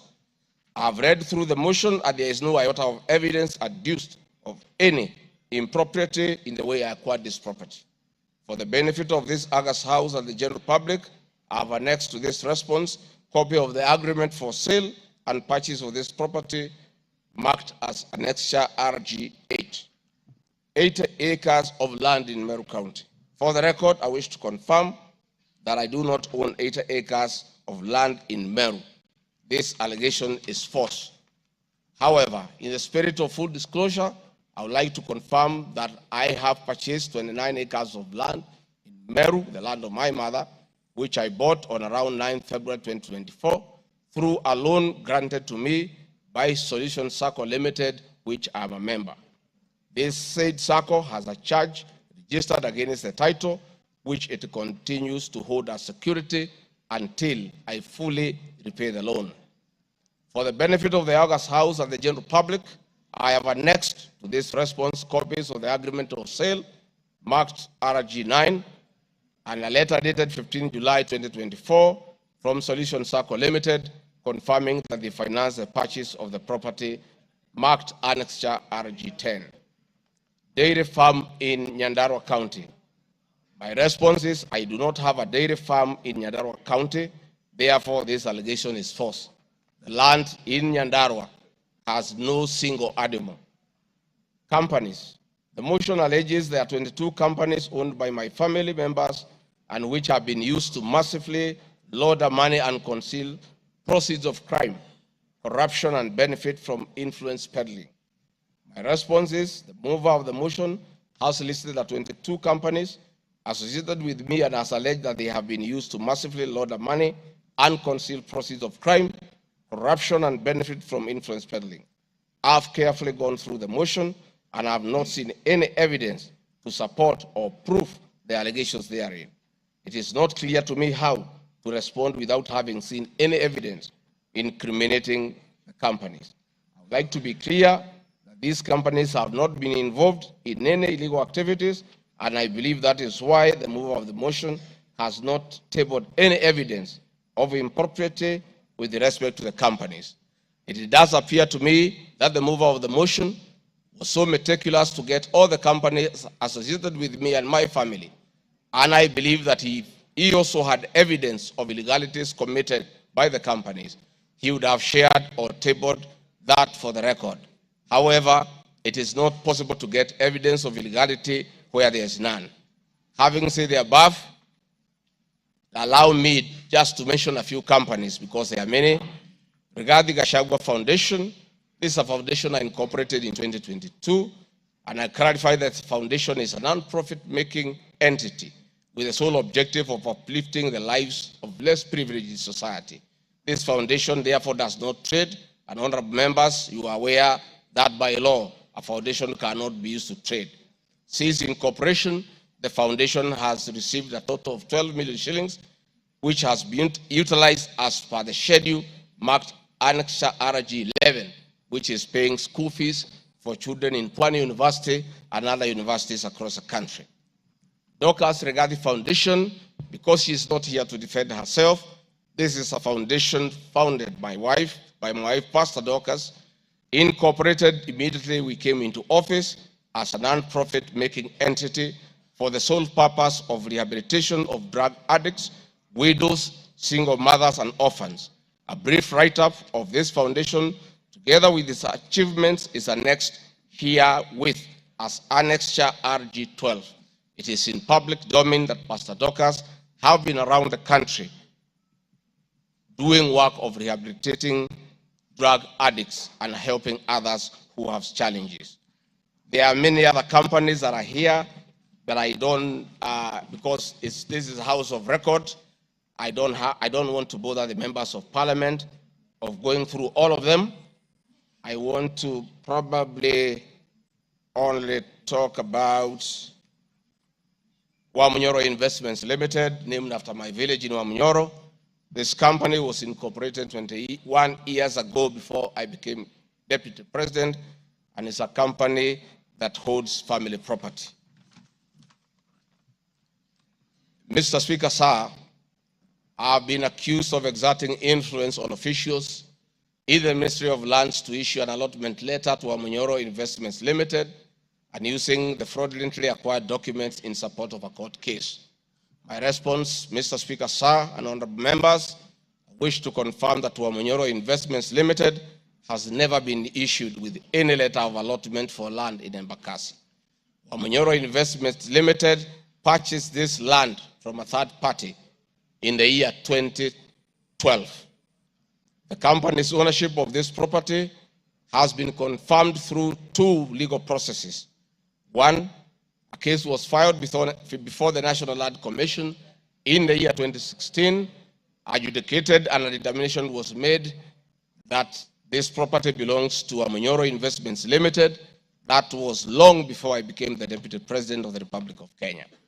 Again, a matter was filed in High Court, case ELC, case number E242 of 2022, which was filed before I became Deputy President. All the documents filed in support of this case were filed in court before I became Deputy President, and no documents have been filed by myself in court upon becoming Deputy President. This being the case, it is not true that I have used my office as Deputy President to manufacture documents filed in this matter. The High Court found that this land legally belongs to Wamunyoro Investment Limited and issued the appropriate direction. This matter has since been challenged in the Court of Appeal. I invite any honorable member who may want to be enjoined in this case to have the liberty to do so. Mr. Speaker, sir, have been accused in the irregular procurement of mosquito nets at a cost of 3.7 billion. In response to paragraph 45 of ground 7 at page 23 and 42, paragraph 78 and ground 11 and page 36, 37 or 42 of the impeachment motion, I wish to respond as follows. It is not true, as claimed in paragraph 3 of the witness affidavit of Andrew Mulwa, that I was involved in the KEMSA 3.7 billion irregular procurement of malaria nets, either directly or through proxy. Further, Shobika Impex Limited was not awarded a subject tender as the acting director of procurement, Dr. Justice Kinoti, by letter 5th May 2023, formally notified Shobika Impex Limited that its bid was unsuccessful because its tender security was not paginated and the tender was hence non-responsive. That is clear at paragraph 4 of the witness affidavit of Andrew Mulwa. He contradicts himself by claiming that on 11 July 2023, I pressured him to surrender the original bid board, yet by the letter dated 5th May 2023, KEMSA had requested for collection of the original bid. Thus, there was no cause to pressure to be exerted on Mr. Mulwa for any other purpose. I am aware of a foreign company known as Shobika Impex Private Limited, domiciled in India, and which appointed Crystal Kenya Limited as its local agent in the year 2014, that is 8 years before Gachagua became the deputy president. To date, Crystal Kenya Limited has complied with the agency terms between itself and Shobika Impex Private Limited, annexed hereto and marked as Annexed RG18 in an appointment agency letter by Shobika Impex Limited in the year 2014. Sometime in 2023, Kenya Medical Supplies Authority advertised tender number GF-ATM MOL NFM 2022-2023 for supply of long-lasting insecticidal nets using the international open tendering method of procurement on behalf of the Global Fund. The monies for supply of the nets, as per my understanding, was a pure grant from the Global Fund. I am aware that Shobika Impex Limited still participates in doing business with and has not been debarred by the Global Fund to date. I believe being technically qualified to provide and deliver the goods subject of the tender document, having the financial ability to do so, and without their participation or assistance from Crystal Kenya Limited, Shobika Impex Private Limited independently participated and submitted in its bid in response to the subject tender pursuant to an invitation by KEMSA. Having not participated in the subject tender, Crystal Kenya Limited did not submit any of the documents in response to the subject tender. Specifically, Crystal Kenya Limited did not submit a bid board or tender security in its name in response to the subject tender. It is therefore not true that Crystal Kenya submitted a fake bid board with an intention to fraudulently acquire public property. It is also not true that with my sons I used Crystal Kenya to massively launder money, conceal proceeds of crime, engage in corruption, and benefit from influence peddling. Subsequently, by the letter 5th May 2023, KEMSA notified Shobika Impex Limited that it was not successful because the tender security was not paginated, and requested Shobika Impex Private Limited to collect its bid security from the procurement office immediately. Annexed hereto and marked Annexure RG19 is a said letter by KEMSA dated 5th May 2023. However, EACC commenced investigations of the subject tender, and on conclusion of the investigation by EACC and the Senate on the subject tender, KEMSA CEO Terry Ramadhani, who had been suspended on this issue, was appointed Kenya's Deputy High Commissioner in New Delhi, India by President William Ruto. Thereafter, Crystal Kenya Limited, a Shobika Impex Limited agent in Kenya, followed up in the release of Shobika Impex Private Limited's bid board tender security on behalf of Shobika.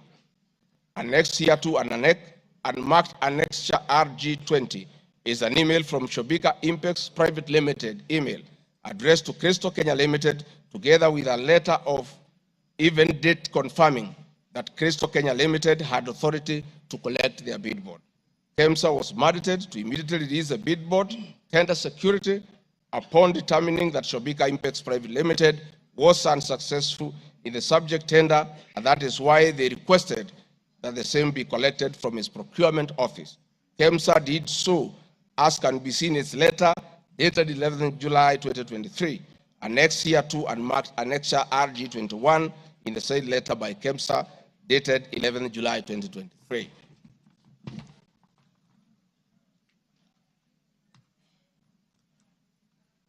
Mr. Speaker, noting that Shobika Impex Private Limited was not successful, it did not supply any goods and it did not receive any public funds in payment thereof with respect to the subject tender.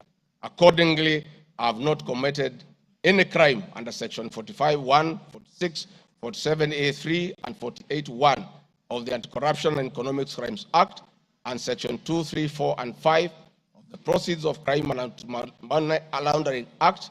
Further, I have not breached Section 34 of the Leadership and Integrity Act, for I did not bully any state or public officer with respect to the subject tender, and specifically, no evidence has been tendered to support the allegation at paragraph 78C of ground 11 at page 37 of 42 of the motion, which alleges that I summoned procurement officers in ministries and institutions, instructing them to direct procurement of goods and services in a specific manner.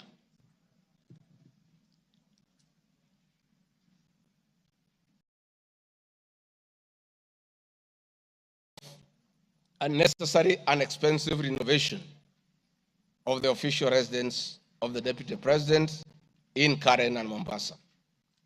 Mr. Speaker, firstly, I would like to state that funds for the renovation of the official residence were approved and allocated by this Honorable House based on the fact that the premises had been neglected for a very long time when Dr. William Ruto was Deputy President. It cannot be fair that this House would proceed to impeach me because of an action that these honorable members have approved by way of appropriating monies for their renovations. Mr. Speaker, the contract for the refurbishment of the official residence of the Deputy President, dated 22nd December 2022, was signed by Honorable Katole Metito, the Controller of State House, Office of the President, and Agrobic Investment Limited that was awarded the tender, because the Controller of State House at that time was the accounting officer in charge of the Office of the Deputy President. The report of the Auditor General, Mrs. Nancy Gadongo, dated 24th January 2024, on the Executive Office of the President for the year ended 30th June 2023, gave the opinion confirming that due compliance with the Public Finance Management Act 2012, the report is annexed herewith and marks as Annex RG 23. I would also like to add that the Deputy President, as Deputy President, I'm not involved in procurement processes of my office, whether directly or indirectly. I would also like to state that I do not know the company, Agropric Investments Limited, which undertook the renovations. I do not know the directors and the company. I did not participate in the tendering or supervising of the same. The motion dated 26 September 2024 alleges that on 29 January 2023, 45 million Kenya shillings was transferred to Bayani Enterprises Limited, which is alleged to be a special purpose vehicle used by me to siphon public funds. No evidence whatsoever is contained in the motion showing that the said company is in any way connected to me or that I have any beneficial interest in the said company, which I am neither a director or a shareholder. I categorically refute the allegation, which is false and unfounded. Mr. Speaker, I would also like to confirm that I'm not a director or a shareholder, directly or indirectly, of the company called Agrobrick Investments Limited, and I do not know its shareholders or its directors. Mr. Speaker, there is an allegation of dubiously acquiring substantial portion of the sum of 100 million paid to Lusona Events Limited. My response, Mr. Speaker, is just like in the above other matter. I have read the motion and I would like to state that there is no evidence that this company is linked to me. I wish to categorically state that I have no beneficial interest in the said company, and neither am I affiliated in any way the directors and shareholders of the said company. I'd also like to state that I'm not a director or a shareholder of the company and do not know its shareholders or its directors. I do not sit in a tendering committee. I am not the accounting officer of the Office of the Deputy President. I have also not had any complaints against the manner in which the company undertook the work. I am unable to confirm the allegations on funds withdrawn from the account of the company since I'm not a signatory to its account. I am not associated with the company in any way whatsoever. Mr. Speaker, the motion dated 26 September 2024 claims that I am reasonably suspected to be the principal beneficiary of the dubious transactions. However, Mr. Speaker, no evidence has been adduced or annexed to the motion to give credence to the allegations or suspicion. I categorically refute acquiring or benefiting from any funds paid to Lusona Events Limited, and therefore the allegation is false and unfounded. Mr. Speaker, I have been accused of siphoning money through St. Nicholas Rehabilitation and Industrial Training Institute Limited. My response, Mr. Speaker, is that the motion dated 26 September 2024 makes the claim that a payment of 21 million was made to a company called St. Nicholas Rehabilitation Center and Psychiatric Hospital. Then subsequently payment was made to Umalari Motors Limited. The motion claims that it is suspected that the entire transaction was used by me to siphon public funds and the payments typify money laundering transaction. I am not a director or a shareholder of this company and I've never received any payments from this company. Similarly, I'm not affiliated or related to the shareholders and directors of the two companies. No evidence has been annexed to the motion showing that I was a beneficiary of the funds paid as alleged. I wish to point out that I'm not the accounting officer in the Office of the Deputy President and I'm not aware that the payments made to this company by the office. The allegation is therefore false and unfounded. Mr. Speaker, there is an accusation of alleged sensational but false accusations against the Honorable Lady Justice Esther Maina. My response, Mr. Speaker, it is alleged in the special notice motion on ground 4 on page 14 at a gross violation of the Constitution that I publicly attacked the Honorable Lady Justice Esther Maina and forcefully threatened to bring action against her. First, Article 160, Subarticle 5 of the Constitution provides that the judge cannot be found liable in a court of law for actions taken in good faith in lawful performance of their work. This provision is not a bar on freedom of expression guaranteed under Article 33 of the Constitution, nor a bar of the right to seek redress for legal wrongs simply because a wrong is committed by a judge. The exit multiple legal fora in which to take action against a judge for any actions that are not lawful. My statements were protected speech consequent to a decision by the learned judge in a matter involving my personal assets, which I disagreed with and found to be wholly unfair. The matter having been concluded at that stage, my criticism of the decision was not sub judice, nor in any manner prohibited by law. While I respected the ruling of the learned judge, I was in absolute disagreement with it. Contrary to the assertions in the special motion, I did not falsely threaten to bring action against the learned judge. I took actual legal action available to every citizen of Kenya under Article 160B, subsection 2 of the Constitution, which allows any person to petition the Judicial Service Commission for removal of any judge and filed a legal complaint before the Judicial Service Commission, JSC, in March 2024. The complaint being live before JSC, discussion of the conduct of the learned judge in the said manner here would be sub judice. A copy of the complaint is annexed herewith and marked Annexure RG24.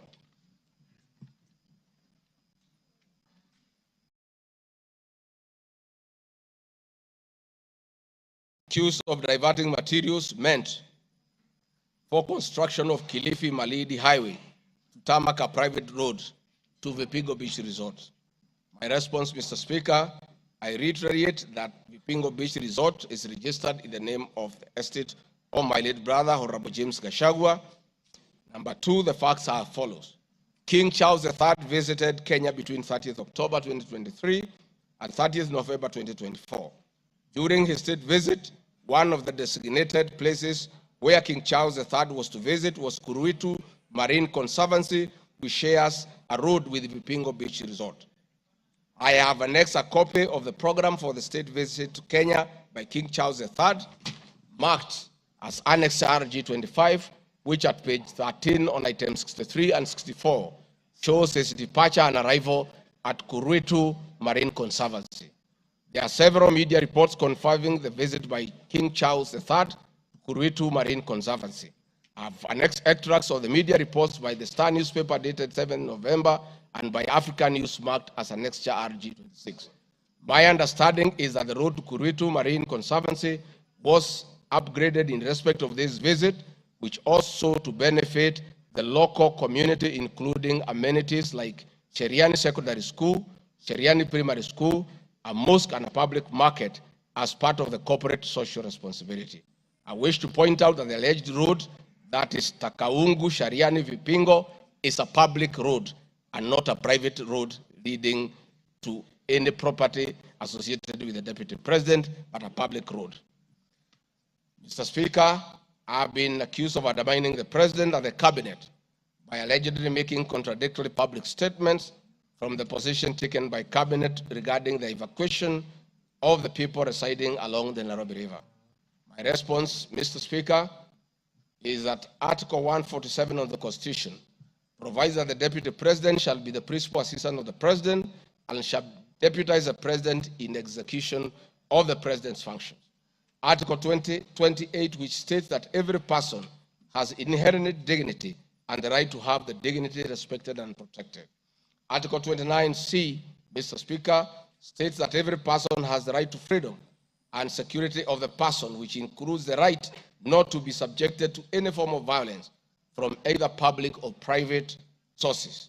Section 15G1 of the Land Act states that notwithstanding any provision to the contrary in this act or in any other written law, all eviction shall be carried out in a strict accordance with the following procedures. Be preceded by proper identification of this taking part in the eviction or demolition. Be preceded by the presentation of formal authorizations for action. C, where groups of people are involved, government officials or their representatives be present during an eviction.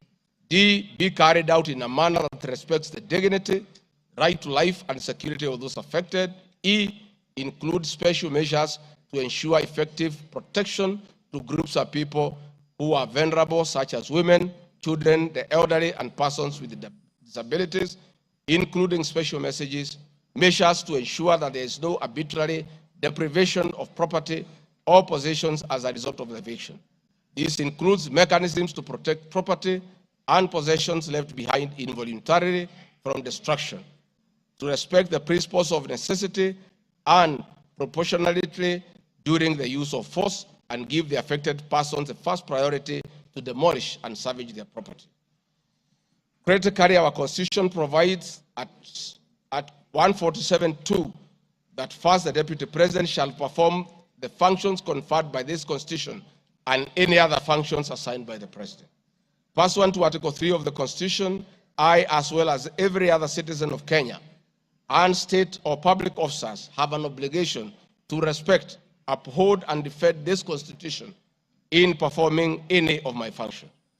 This, the national values and principles of governance contained in Article 10 of the Constitution, by those state organs, public officers, and all persons, including myself as Deputy President, wherever we make or implement public policy decisions. In addition to this matter, Mr. Speaker, these national values and procedures include the rule of law, democracy and participation of the people, human dignity, equity, social justice, inclusiveness, equality, human rights, non-discrimination, and protection of the marginalized. Adherence to these principles become extremely important when we as state officers are contemplating legal evacuation of citizens with a duty to avoid inhuman forced eviction that will be contrary to our Constitution and international law. While campaigning with President William Ruto, and subsequently when I was sworn in as Deputy President, the President and I promised as a key pillar of the Kenya Kwanza government that there will be no forced or unlawful evictions, and that all evictions will be human and entail legal compensation. Mr. Speaker, The Office of the Deputy President has undertaken extensive engagement with all parties in regard to cabinet decisions on eviction, which I fully support, including the Nairobi River, which is an entity under the Office of the Deputy President and the County Government of Nairobi. Adherence to these principles become extremely important when we, as state officers, are contemplating legal evacuation of citizens with a duty to avoid inhuman forced evictions that will be contrary to our Constitution and international law.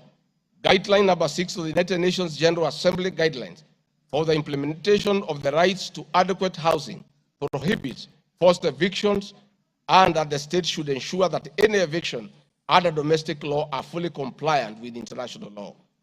The guidelines further require meaningful engagement with communities to ensure that the rights of residents are implemented cooperatively without the need for eviction procedures or police enforcement.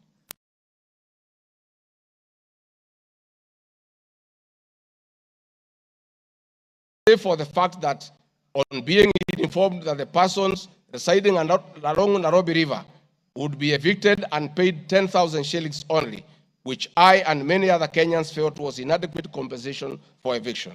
I insisted that the government should abide by the constitutional dictates and international norms while implementing any cabinet decisions, including eviction, and maintain the dignity of the citizens of Kenyans facing eviction. My statements did not and cannot be construed to undermine the president by insisting that people should not be evicted inhumanly and without adequate compensation. Mr. Speaker, I've been accused of undermining devolution by allegedly holding a meeting in Nairobi Wakulima Market. The motion alleges that on 28 September 2024, I unlawfully interfered with the running of the Nairobi City County government by holding a public rally where I allegedly incited citizens against lawful directives of the county government on planning and allocation of markets. My response, Mr. Speaker, is that the motion alleges that on 20 September 2024, I unlawfully interfered with the running of the Nairobi City County government by allegedly inciting citizens against lawful directives. Article 6(2) of the Constitution provides that the government at national and county levels are distinct and interdependent and shall conduct their mutual relations on the basis of consultation and cooperation. This being the case, it cannot be said that there is a violation of the Constitution when someone from the national government makes a comment on matters relating to county governments. The traders had sought me out to intervene and request the governor on their behalf to dialogue with them and seek a solution to the grievances with regard to the relocation of markets. I request that a video annexed RG video 3 be played for the benefit of members to say what I said.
Tukakubaliana ya kwamba akiwa gavana wa Nairobi, Rais William Ruto akiweko, mdogo wake, wafanyabiashara wetu watapata nafasi ya kufanya kazi yao. Na mimi nataka kuomba kwa heshima wale wote ambao tumepatiwa nafasi ya uongozi na Wakenya, tukumbuke ya kwamba tulipata nafasi ya kuongoza kupitia kwa kura ya wananchi. Na tukumbuke ya kwamba wakubwa wetu, wadosi wetu ni Wakenya. Na hakuna siku tutaweza geuka Wakenya. Sababu ndio walitupatia nafasi ya uongozi.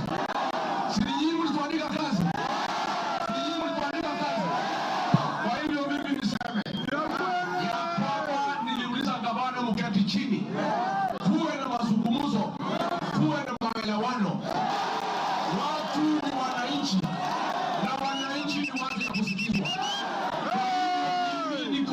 nimhakikishie ya kwamba nimemuuliza gavana kwa heshima, na mimi sina kiburi. Mimi namuomba akiwa kiongozi wetu hapa Nairobi, asikuwe mtu ya kugeuka watu walimchagua. Mimi nimemwambia yeye akubali aketi chini na kamati hii soko ime. Thank you, Mr. Speaker.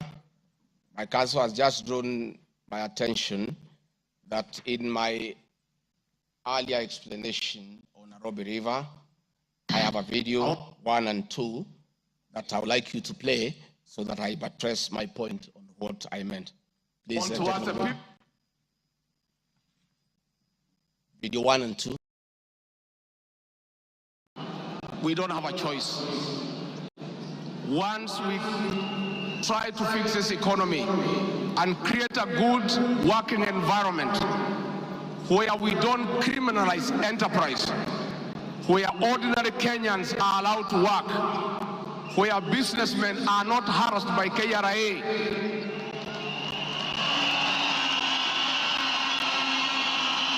where goods belonging to the people of Kenya will never again be touched by overzealous public servants. Where again poor people will never again be evicted in brutal evictions by state agencies.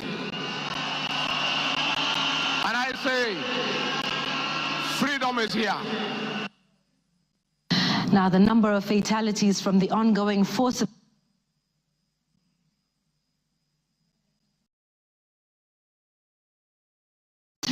with another tragic loss in Mathare on Monday. An 18-year-old boy died as a bulldozer brought down a church in the area just moments after President William Ruto left. The young man who was assisting in salvaging the church's belongings became a casualty of the demolition.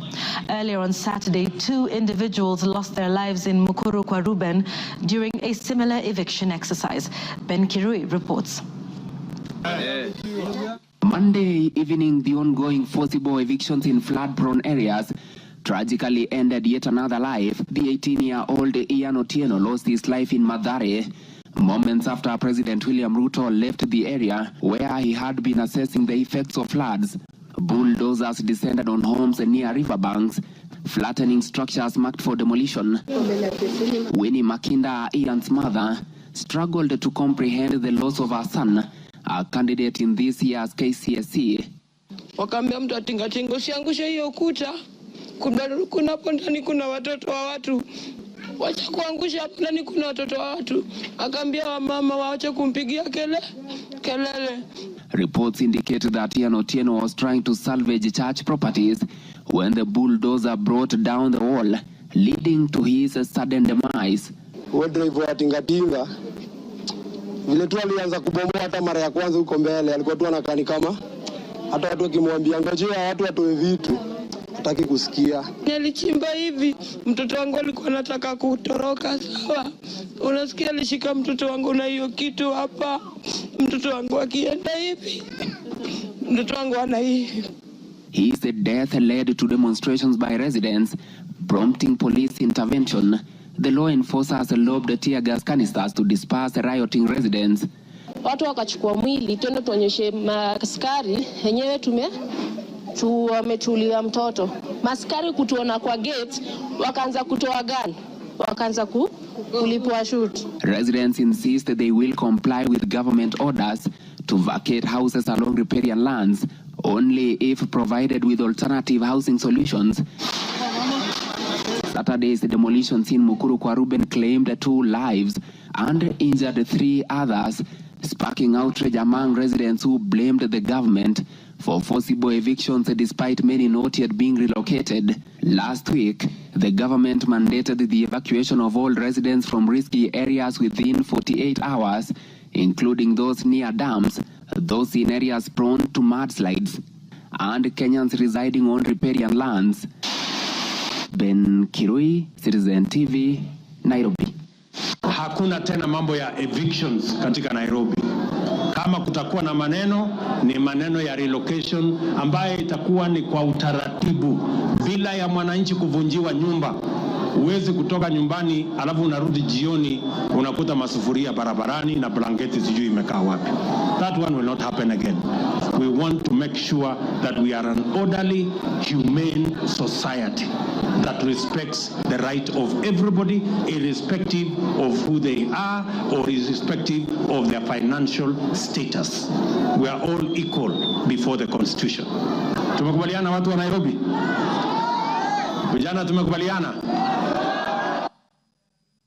Thank you, Mr. Speaker. That was President William Ruto talking the same language as his deputy, that brutal and forceful evictions have no place under this administration. We have seen a video of brutal eviction. We have seen young children crying in tears. The deputy president is being accused of undermining his boss by just doing what his boss said, that we should never forcibly, brutally evict the people of Kenya. Mr. Speaker, the leadership of Nairobi business traders approached me sometime in March 2024 at the official residence to discuss multiple issues affecting business and requested engagement in the solution and intervention on these issues.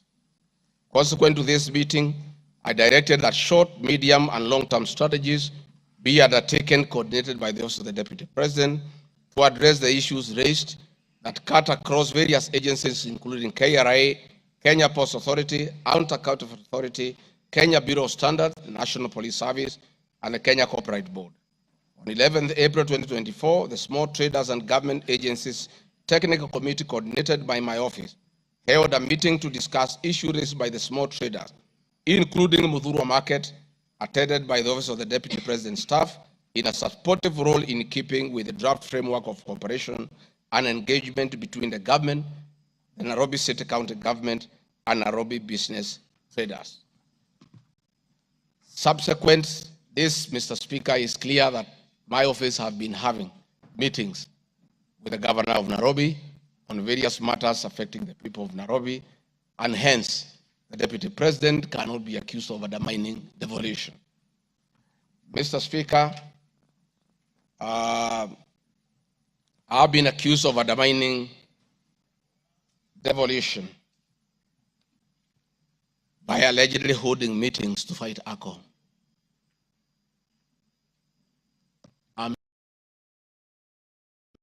If the House took it that I say the House is a theater of the absurd, I was talking about this specific charge of undermining devolution by holding meetings to fight alcohol to be discussed in this House. That to me is what I thought that moment. If it's 5 minutes or 10 minutes, that would be the theater of the absurd. I did not attribute in any way by trying to demean this House that I sat for 5 years, by calling it the theater of the absurd. But this particular charge, Mr. Speaker, drug and alcohol problem in Kenya has been on the increase, and many of our youth have become addicted to alcohol and their lives destroyed because it causes them to drop out of school and start engaging in petty crime to look for money to buy alcohol. I'm a strong advocate for youth rehabilitation from alcohol and substance abuse, which I continue to encourage and support in order to save our future.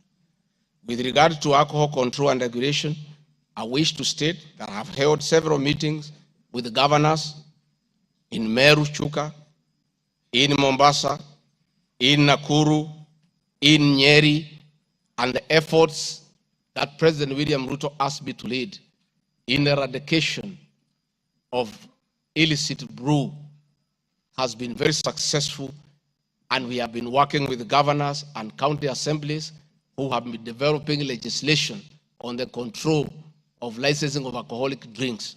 If there is one program that has had the best working relationship between county governments and the national government, it is this particular program. I'm a bit emotive about illicit alcohol because I lost my brothers. One who was a medical doctor to alcohol, another who was a farmer to alcohol. I take it passionately. I don't know who complained about this particular charge. I have not seen any evidence of any complaint, and I have not heard any person in Kenya complaining that the deputy president is undermining with the devolution by leading the war on illicit bruise and drug abuse. Whatever this House decides tonight, and the other subsequent House, whatever happens to Rigathi Gachagua, whether he's in or out of office, this war must continue and must be won for the sake of our children. I want us to watch video number 4, RG4. Leaders, those of us who have been elected, Madam Waiguru, Governor Kahiga, Badilisha, Kangata, Wamatangi, what shall we tell our people? Where are we? What shall we tell the people who elected us? When we meet them, what shall we tell them? When our children got wiped out by alcohol and drugs, where are we? We'll have nothing to say. Dede Nyoro, Kimani Ichung'wa, Madenge, mutaambia watu nini? Mukami, mutaambia watu nini? So please, this forum here today, let us be open and candid. Speak from your heart. Let us know what ails us. What is it must we do? We have the support of the president, and he is waiting. He has told me by 7 p.m. today, he wants a report. He cannot accept the situation. He cannot. Neither can I. And none of you should accept this situation. It is not right. It is not fair. It is not acceptable. We must deal with it as leaders. And we are here, we are all leaders. As an OCS, you are a leader. That's why you have been given that responsibility. As an ACC, you are a leader. County Commissioner, wewe ni kiongozi. DCIO, wewe ni kiongozi. Sisi ni viongozi. Na juu ya hayo, sisi ni wazazi. Tafadhalini, tukubaliane, tutafute suluhisho. Na tukipata, tuende tufanye kazi. It is possible. It is doable. It is something that we can do. Thank you, Mr. Speaker. It's very clear that the meeting had all governors, members of parliament who are present here today, policemen, everybody, and we are in agreement that the war must be won. It cannot, but the deputy president should be impeached for leading the war on alcohol. Sensational statements against the National Intelligence Service, its Director General, and officers. Mr. Speaker, during the assumption of office, I took an oath of allegiance in the following terms. Oath or solemn affirmation of allegiance to the President, Deputy President.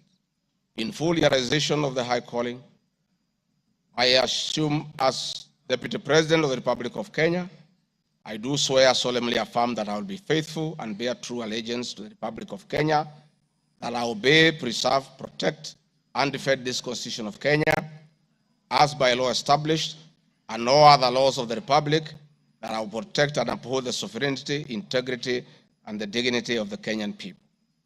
So help me God. That is the oath that I took in Kasarani. Article 239, Article 3 of the Constitution provides that in performing their functions and accessing their powers, the national security organs and every member of the national security organ shall not act in a partisan manner, further in the interest of a political party or cause, or prejudice a political interest or political cause that is legitimate under this Constitution. Article 239, sub-article 5 of the Constitution provides the national security organs are subordinate to civilian authority. In addition to this allegation, I wish to state that the National Intelligence Service holds a very critical role in ensuring the safety and security of our country. They are responsible for gathering intelligence and share it with all our law enforcement agencies to ensure that the country is safe at all times.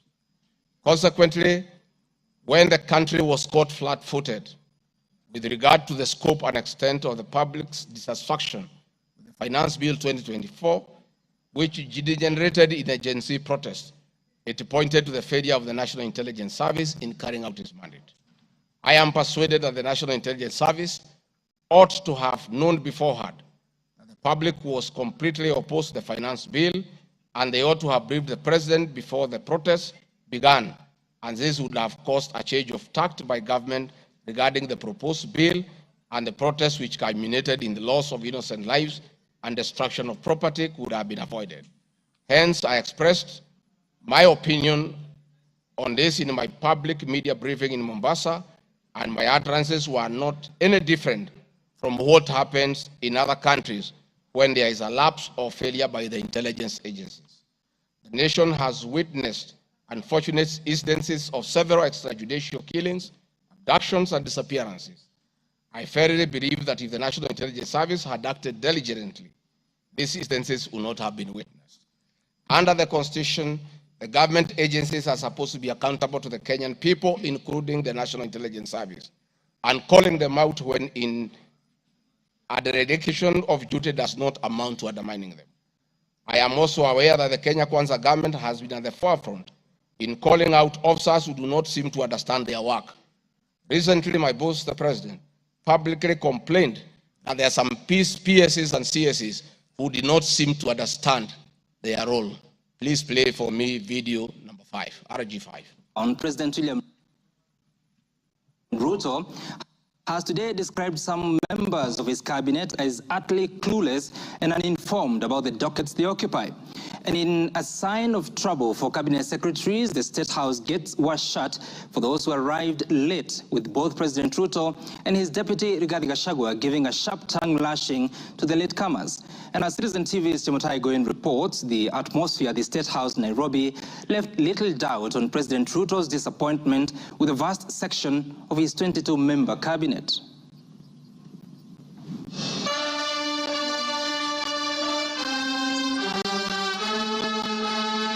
A cold morning in Nairobi, but the seats on the State House grounds came ultra-heated, particularly for cabinet secretaries. The cabinet members came here to sign performance contracts, but the oral appraisal of the day spurred anything between trouble and outright doom. If you cannot keep time with your employer, you have basically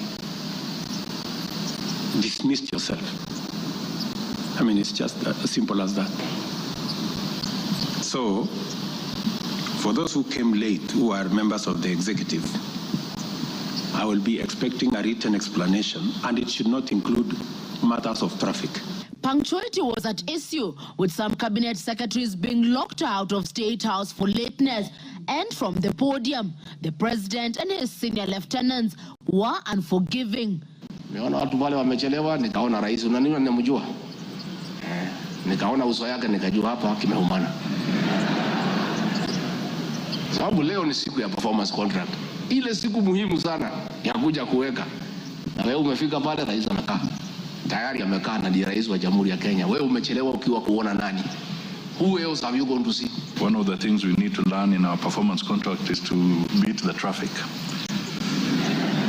For the 19 cabinet secretaries present, the atmosphere at State House progressed from bad to worse as President Ruto and his deputy Rigathi Gachagua issued a blistering assessment of the performance of the cabinet members.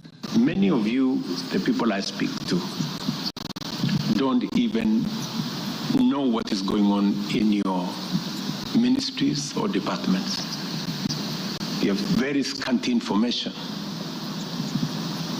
The moment I know more than you in your ministry, then you must begin to understand that something is very wrong. How do you run a ministry or a department or a parastatal if you have no information? That is the highest level of incompetence. Those of us who came with the president from the political space and who are his friends, and we assisted him to become president. Once he gives us a job, that is the termination of that friendship. The friendship with the president will be based on nothing but performance.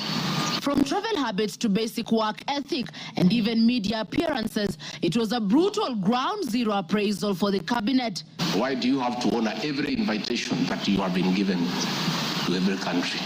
Your Excellency, at times we have tried to hold cabinet committees, we can't. 5, 6, 7, 8 ministers out of the country. Some change clothes at the airport from one country to another. That is the truth. Why can't you regulate yourself? If the president was to travel and honor every invitation, he will be out of this country the whole year. You just have to decide what is useful and other things you can leave to our ambassadors out of the country. So when you hear my deputy saying, find time, travel, but travel and see the people who have hired us, you know, go to different parts of Kenya so that you can get feedback from the public. We have done so much as an administration, but the information is not out there. Our ministers are quiet. They are called for TV interviews, they don't show up to say what they have done. And then the media have a field day because nobody talks for government. I would rather we spend more time explaining to the people of Kenya what we have done in our respective dockets as opposed to travel. And if we have to travel, let's travel up country to where our Wananchi are and explain what we are doing. And I remember I called CS Chelugui. I didn't find him, so I called his PS and I found her and I explained to her, I told her, look, the public is not understanding this. Did I call you or not on Sunday?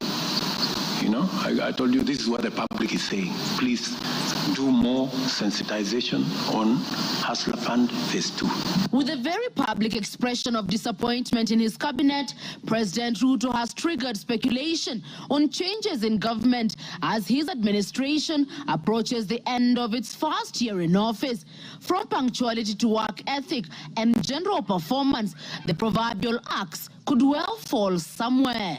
With the performance contracts expected to foster a culture of high performance in the public service and also ensure that public resources are properly utilized, it is also set to offer a framework for President William Ruto to reward performers and also institute sanctions on non-performers. Chamutai Goin, Citizen TV. Mr. Speaker, President William Ruto, my boss, and I have been calling out senior government officials when they fall short of expectations. The Director General of the National Intelligence Service is no exception. He's not above the law. He's accountable to the people of Kenya for his performance. And I have had an argument that we should not call out those in the security sector. I would like you to play the next video. We have the most incompetent Inspector General of Police, I think, in the world. The most incompetent in the whole world. His incompetence may not necessarily play out when things are working, but when things get to a head and you need some decisions to be made, I can tell you for sure, the gentleman we have as an IG cannot make any decision. Nataka tumwambie ule mtu wa sinema mingi anaitwa nani ule mtu? Ule sijui anaitwa DCI, ule anaitwa nini? Ule mtu anaitwa Kinoti. Awache ujinga. Huyo bwana Kiboti awache ujinga. Sio kama tunaelewana. Huyo Kinoti hakuna kitu amefanya kwa hii Kenya ya kisiasa. Yeye ni mtu ya sinema. Anaendesha makesi kwa magazeti. Anatuandikia barua, sijui barua ya kilomita ngapi. Mr. Kinoti, please save your time. Stop writing to us long letters. Leave matters of elections to IEBC. You have no business in IEBC. You have failed as DCI. We don't want you to fail our elections. Tunaelewana? Huyo bwana Kinoti awache hiyo ujinga yake anaendesha pale. kwa sababu anatukasirisha. Huyo bwana Kinoti tunataka tumwambie awachane na watu wa IBC wafanye huu uchaguzi. Alipatiwa kazi ya kufanya criminal investigation. He has never done anything. Ile kesi yote anafanya kesi kwa magazeti. Akiambiwa apeleke evidence kule kotini ameshindwa. So bwana Kinoti, wacha sinema. You have failed and wait for August so that you can. Honorable members, that was President William Ruto as Deputy President criticizing IG Mutiabai, DCI Kinoti. Regarding Gachagua has learned his job from his boss, that public officers must be called to order when they fell short of expectation. And I never saw anybody bring William Ruto here for impeachment for criticizing the IG or the DCI. This is a very unfair allegation. Mr. Speaker, it is also reported by media that the IMF has already warned about impending unrest during the people's dissatisfaction with the 2023 and 24 finance bill. Many of you will recall, Mr. Speaker, after the September 11th terrorist attack in the US, the US intelligence agencies were massively criticized, and an inquiry was even opened to investigate why their intelligence agency was not able to detect and thwart the attack. All we are saying is that our National Intelligence Service is accountable to the people of Kenya for its performance. Mr. Speaker, conniving with cartels in the tea sector to block KTDA from implementing guaranteed minimum return, Mr. Speaker, I am here to see a shred of evidence to that effect, and I have nothing to say. I have seen an allegation that we have not been able to do coffee reforms. Mr. Speaker, out of my work, coordinating coffee reforms, the Cooperative Bill 2023 and the Coffee Bill 2023 is before this House. I request this House, after these impeachment proceedings, to embark on those two bills so that the coffee farmers can realize the full benefit of the coffee reforms that we have initiated. There is another allegation that I have taken control of a local cooperative society in Madeira constituency. I don't know the name of that constituency, of that cooperative. It is false. I am here to see any evidence. I have nothing to say because there is nothing to be said. On the issue of shareholding, which I think members are interested in listening to, I listened to you this morning, and it was quite emotive. By virtue of provisions of the third schedule of the Political Parties Act, the constituent parties of the Kenya Kwanza coalition entered into various agreements, which were deposited with the Speaker of the National Assembly and the Speaker of the Senate for purposes of Article 108 of the Constitution of Kenya. The following were members: UDA, ANC, Ford Kenya, PA, Farmers Party, Chama cha Kazi, Communist Party, Economic Freedom Party, Service Party, Tujibebe wa Kenya Party, Umoja na Maendeleo Party of Kenya, and the Democratic Party of Kenya. In accordance with the provision of Clause 3, Schedule 3, a power sharing agreement and development agenda for the certain regions of Kenya, I attach copies of these agreements, RG32. All those agreements talked about specific regions.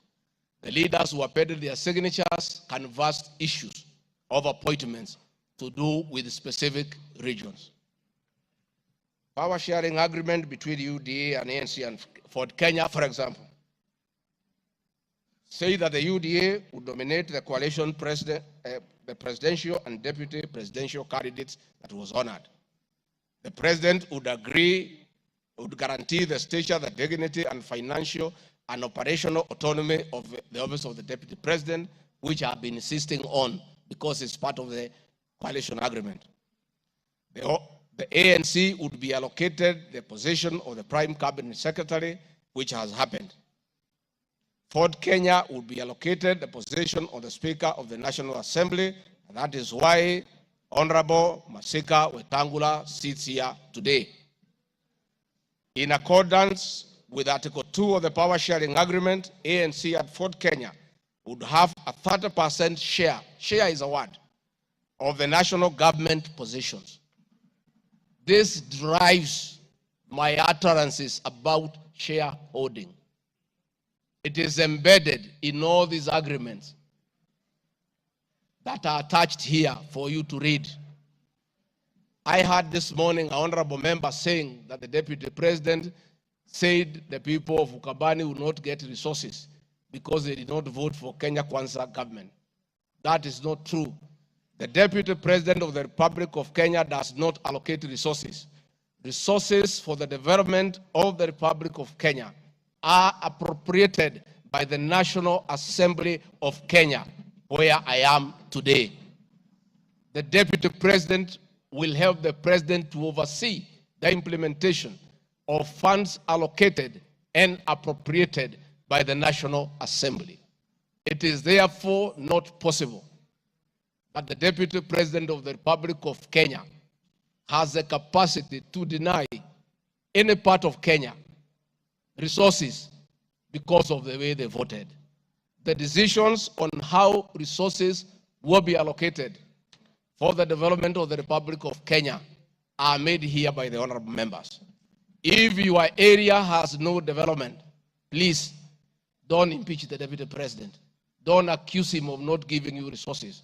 You are in this house to make sure that your area where you come from is allocated appropriate resources, because that is your job. Are attached, therefore I don't want to go into them.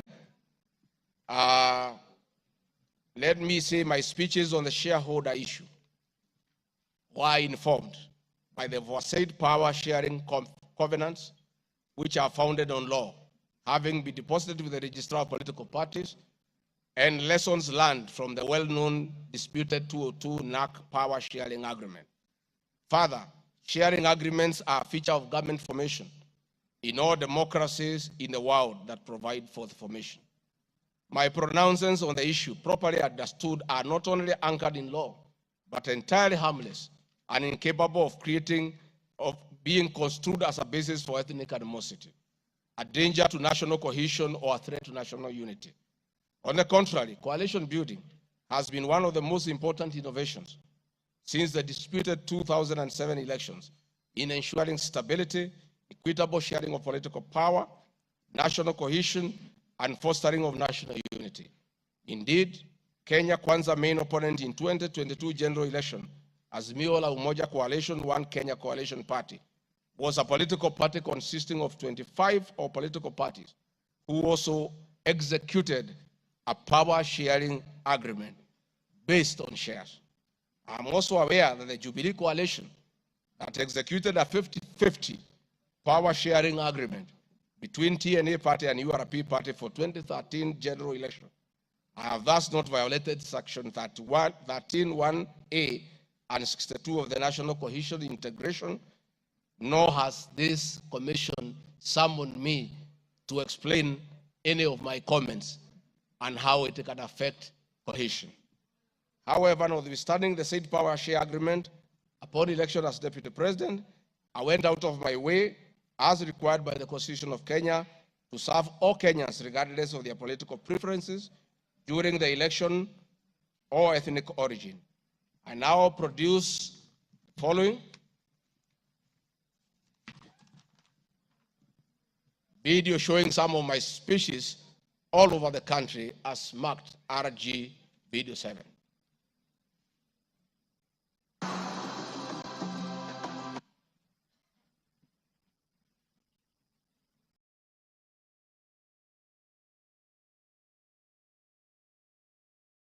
To the people of Nyanza that the Ruto administration will serve all Kenyans, those who elected us and those who did not.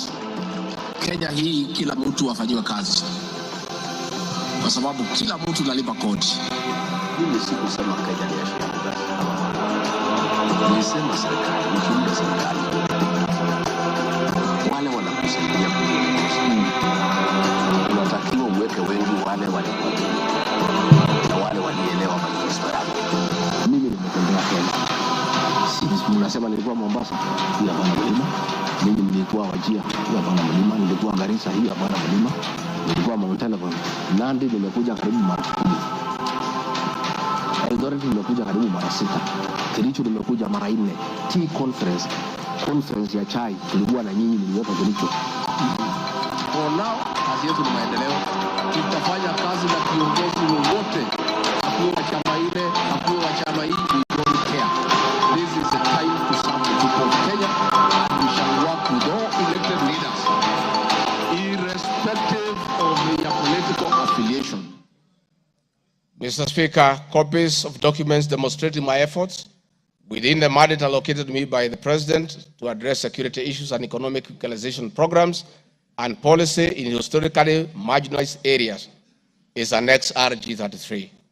The decision to embrace the broad-based government following the dissolution of cabinet after the Gen Z protest.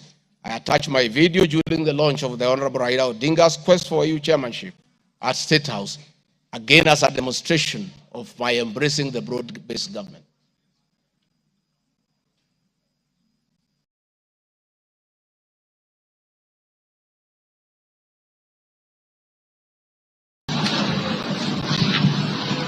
Your Excellency, Dr. William Ruto, President of the Republic of Kenya and Commander-in-Chief of the Defense Forces, Your Excellencies, Heads of States and Government present, Your Excellencies, Ambassadors and High Commissioners and members of the Diplomatic Corps, Heads of Delegations, Members of Parliament and all dignitaries present, good morning. Your Excellency, let me say this is a great moment for our country. What a day, what a moment. We are here, Your Excellency, as a country to unveil Kenya's finest to go and lead Africa. It's a proud moment for this country. And I want to say, Your Excellency, the people of Kenya have been united to a man by the candidature of the Right Honorable Raila Odinga to be the chairperson of the African Union Commission. This is a quest that has brought pride to our nation. And I would like to tell the leaders here from Africa and the representatives that as a country, as we present the Honorable Raila Odinga to be our candidate, it is because Africa, our motherland, deserves the best.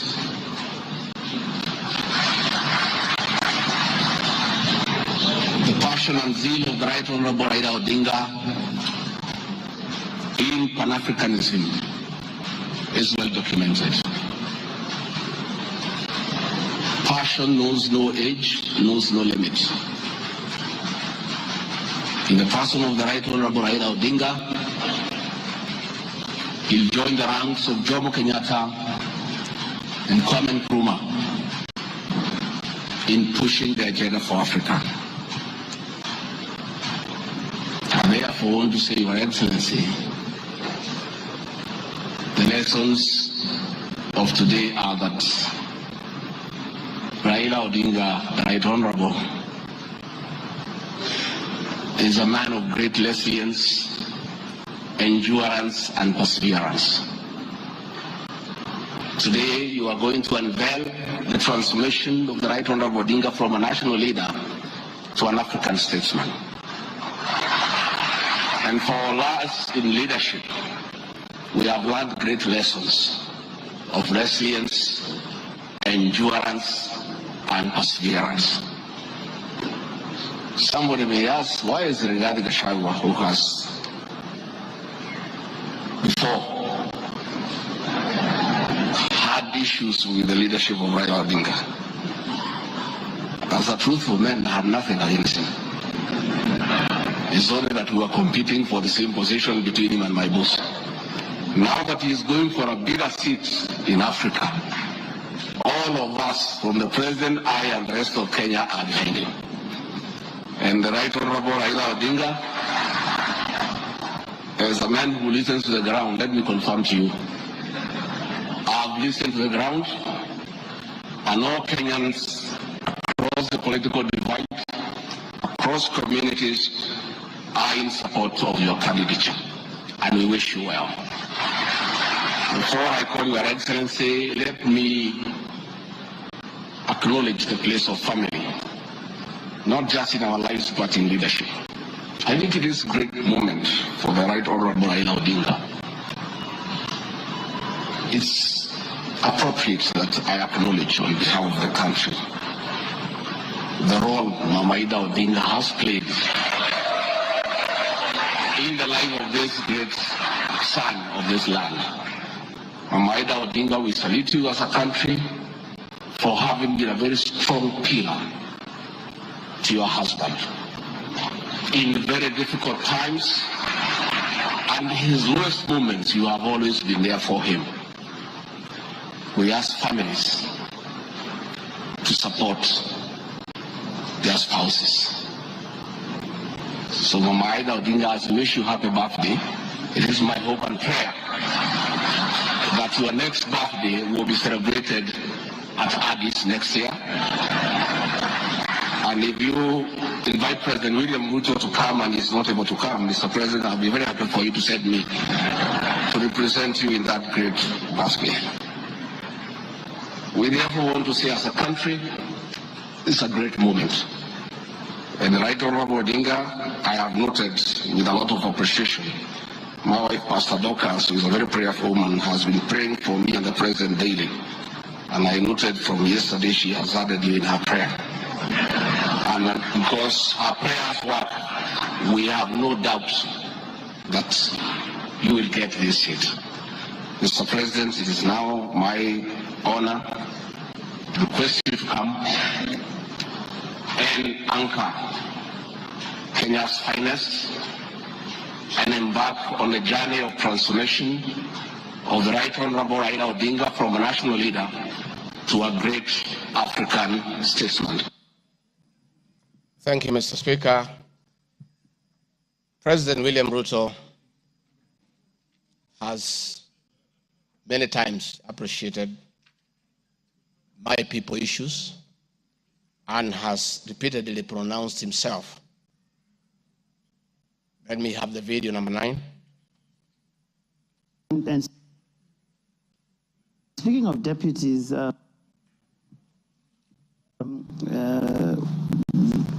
you have in the last few weeks named Mr. Rigathi Gachagua as your deputy. There's been quite a debate, and I'm sure you know that, around running mates in this country. Perhaps this would be a great time to shed light on why you settled on this gentleman. Rigathi Gachagua is somebody I have known. Rigathi Gachagua is a very passionate leader. Rigathi Gachagua is a people's person. He speaks about the things that I speak about. He speaks about ordinary people. He's concerned about matters to do with farmers. He's concerned about the things that are dear to ordinary Kenyans. And the nexus between me and Rigathi Gachagua is the people. He believes in bottom-up the way I do. And that is why I chose Rigathi Gachagua to work with me. Thank you very much. Speaking of deputies... Thank you very much, Mr. Speaker. In addition, and almost in conclusion, I am not the only leader at the national level who has encouraged unity among Kenyans based on shared regional, geographical, and economic and other factors. I have attached several articles. Luya unity is not optional, Moses Wetangula. Ruto puts case for Gema Kalenjin unity. Mijikenda unity in the offing. Masai general election. I have attached those articles so that you understand that regions uniting does not mean they unite against other regions. They unite for common issues, common values, and to strengthen them to join other regions for national unity.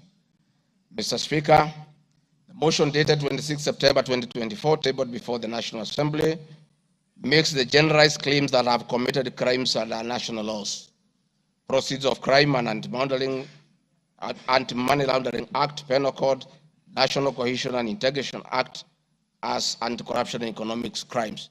It is on the basis of the claim that it is said that the threshold of impeachment has been met. I'm not aware of any active investigations by any state agency for offenses under the state laws, neither have I been called upon to record any step pertaining to any investigation. Just like any other Kenyan, the Constitution accords me the presumption of innocence in relation to criminal offenses until the contrary is proved in a court of law on a specific standard of evidence. Therefore, in the absence of any active investigations by any investigative agency in Kenya, I do not believe that there can be any serious reason to believe that I've committed any offense. Otherwise, that will be an indictment of the intelligence agencies as well as investigative agencies. Therefore, it is inconceivable that the threshold of the impeachment motion as defined in Article 145 of the Constitution can solely be based on the perception of the mover of the motion in the absence of any other evidence. I heard the mover this morning saying that all we need to do is to believe in him. I believe that cannot be the position. We need actual evidence against the Deputy President. The net effect of the impeachment of this basis of allegations of criminal offenses, whose evidence has not been tried and tested in court of law or by bodies mandated to investigate, would be to disqualify me from the possibility of holding public office in relation to Article 99(3) without the benefit of due process of law and exhaustion of the systems of appeal as provided in the Penal Code. Mr. Speaker, I do not wish to respond to the issues I had this morning that are outside the motion. I want to confirm that I have tremendous respect for Kenyan women, and I have never disrespected them. What has happened is that as politicians, there is always propaganda to undermine somebody. I call upon anybody with evidence that I have ever disrespected that person to come out and provide that evidence. I had my very great friend, the Honorable Faith Gitau, say that I disrespect women. Many times I've been to Nyandarua, I've referred to Honorable Faith Gitau as Ngatha. Ngatha is a Kikuyu name for a woman of great respect. That I have done countless times, is on video. Finally, the Honorable Bose Sholei, I heard what you said in Eldoret. I heard this morning that you said I should be charged with treason. But my sister, me, I'm a grateful man. I remember, and I'll never forget, during the last administration when I was arrested on fabricated charges for standing with President William Ruto against the wish of the government at that time, Gladys Bose Sholei came and sat with me at DCI headquarters, brought me tea, brought me lunch, sat with me, comforted me. At court, she coordinated the collection of 12.5 billion shillings as my cash bail. She came to see me in Gigiri for 4 days and had very kind words for me. Despite what you have said, my sister, I do remember that one good thing that you did for me, and I'll love you and cherish you for the rest of my life. Finally, Mr. Speaker, as I wind up, I want to appeal to this Honorable House to consider the allegations against me by the mover of the motion, weigh it against the attached evidence, weigh it against my defense and the attachments and the videos that I've played in this house. And exercise your mind and exercise your discretion search your and decide guilty of any of those allegations or is undergoing a political process. If you are so persuaded and you search your conscience without any intimidation or coercion or inducement, and you think is the right thing to do, please go ahead and do so. If you search your conscience and listen to the issues that have been adduced here, and you find that there are no grounds to impeach the Deputy President of the Republic of Kenya, please make the right decision. But as you do so, many members who are in this house remember what President William Ruto as Deputy President went through. And most of us stood with him. Rigathi Gachagua underwent 4 years of persecution.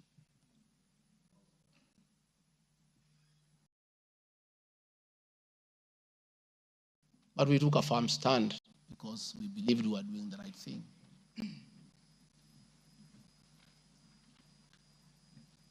His family underwent humiliation. His friends underwent humiliation. He was a haunted man. And on Inauguration Day, he pronounced himself that freedom is here. Again, under the new administration, the same Rigathi Gachagua, who underwent humiliation and persecution, finds himself in the same space under that administration that he fought for. Try, look, reflect, and apply your conscience and make the right decision. Mr. Speaker of the House, I want to thank you for granting me this opportunity. And my address last night was not in any way meant to disrespect the House. Despite, Mr. Speaker, you having ruled that the matter should not be taken out of the House, it was being discussed in every TV station, in every meeting across Kenya.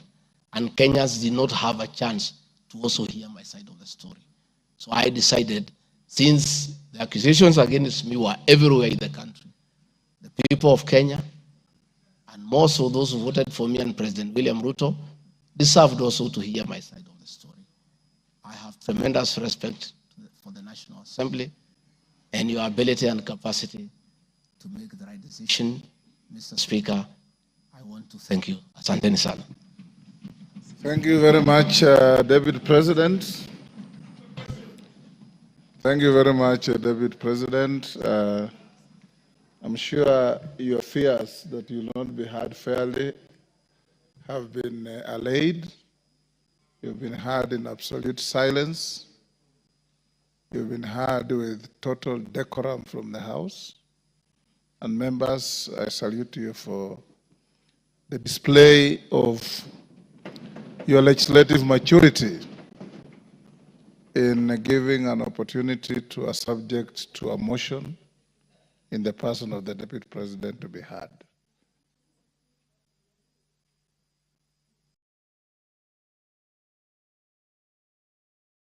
The proceedings are still going on. Who is praying? Yes, Senior Counsel. These proceedings are still going on. Yes, indeed. Mr. Speaker, this is a House of Record, and I had wanted to rise under Standing Order 65, 67A, and 67B. Two of those points you've already covered, Mr. Speaker. It is important that the record reflects that although the standing orders do not require that we listen to the witness in silence, indeed we did. Yes, absolutely. Secondly, that there was compliance with the Standing Order 67B2 in giving the witness a maximum of 2 hours. But there's a third one, Mr. Speaker, which I think should go on record. Standing Order 67A also requires that the witness be entitled to appear in person or with counsel.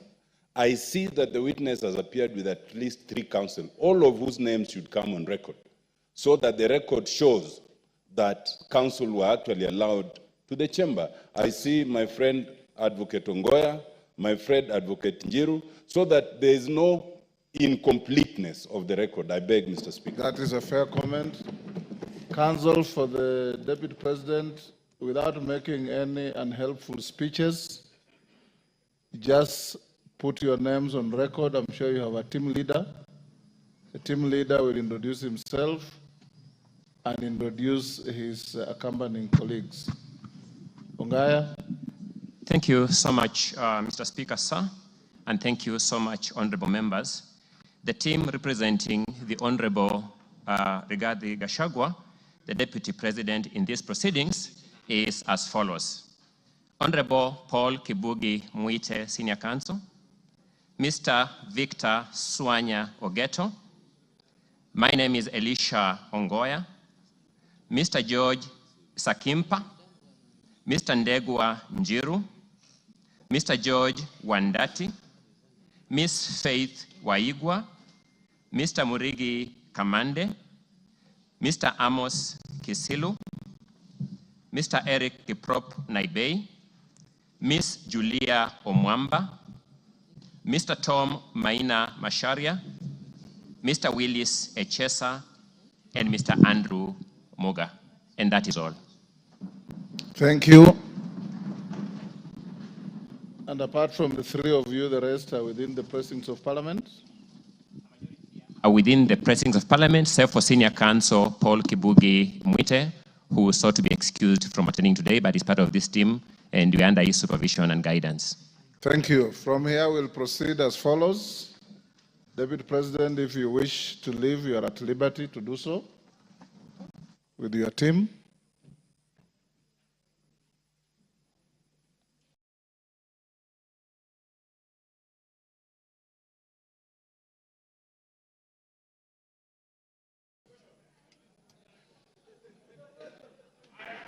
Yes, Kaluma.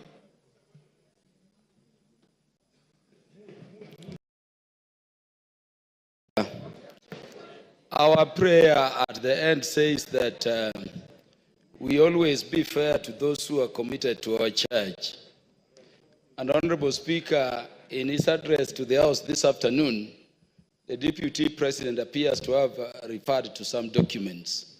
I know we are moving towards the end of this particular session in considering this matter. And Honorable Speaker, I want to thank you for upholding Article 47 of the Constitution on the right to fairly and secure procedural fairness to every party as required by our Constitution. I wanted to ask Honorable Speaker that so that we consider what the Deputy President is saying in the documents, would I be in order to request the indulgence of the Speaker within the provisions of Standing Order number 1 to adjourn for at least 10 minutes so that we consider what the Deputy President's documents have and come back and make the decisions we need to make. Thank you, Honorable Speaker. The request does not meet my favor. Where's Mutuse? Mutuse, you have 30 minutes to reply before I call the minority leader and the majority leader. Will you exhaust your 30 minutes or you want to share out to anybody? I got an indication that you wanted to share 10 minutes to Kaluma. Pardon? I know. I am organizing the process. He's not going to be... I'm aware, Robert. Mr. Speaker, I will share 10 minutes to Senior Learned Friend Mr. Peter Kaluma, 5 minutes to Deputy Majority Leader, who was my seconder, and I will utilize the rest, which is 15 minutes. Yes.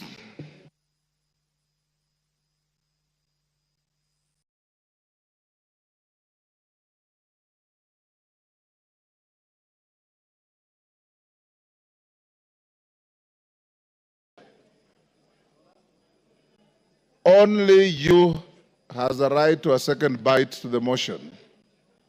Your seconder has no right to a second bite.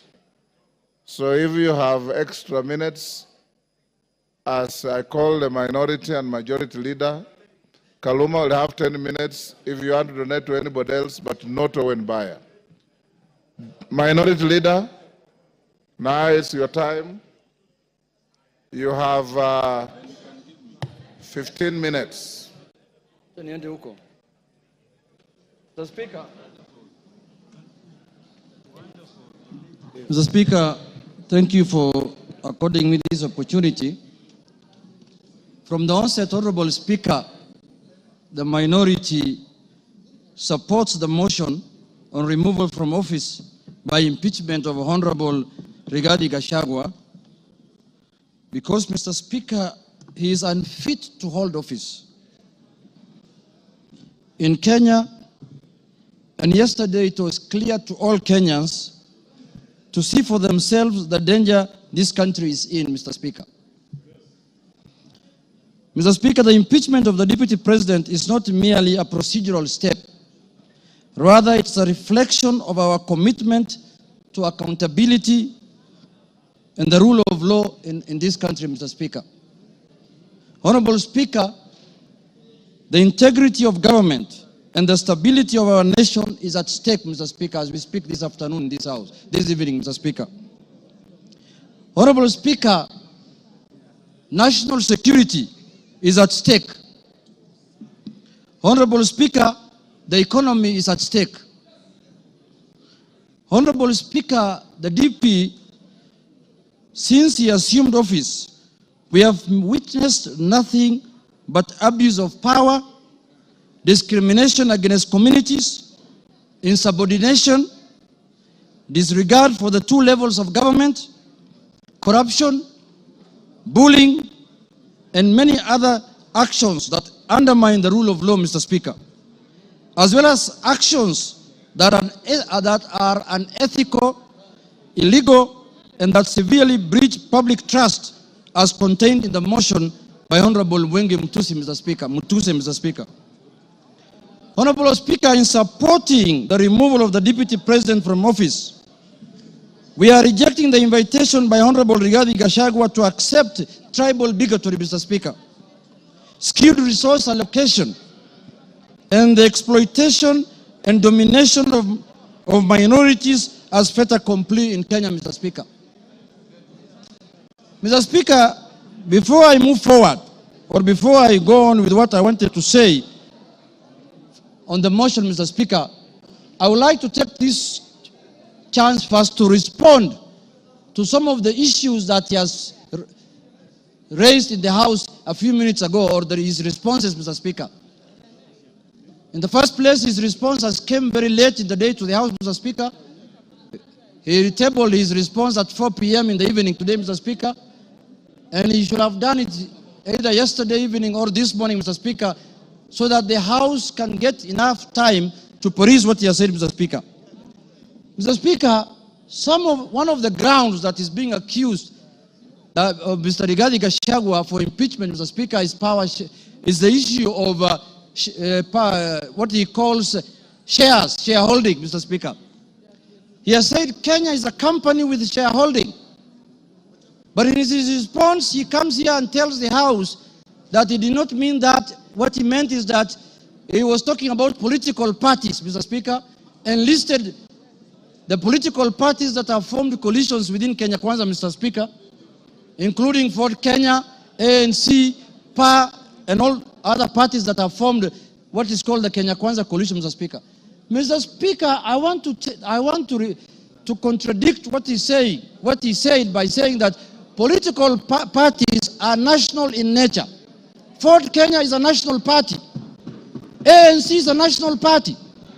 All the political parties that formed a coalition with Kenya Kwanza are political parties that are of national, Mr. Speaker. Mr. Speaker, in this country, under the Constitution, you are not allowed to form a tribal party.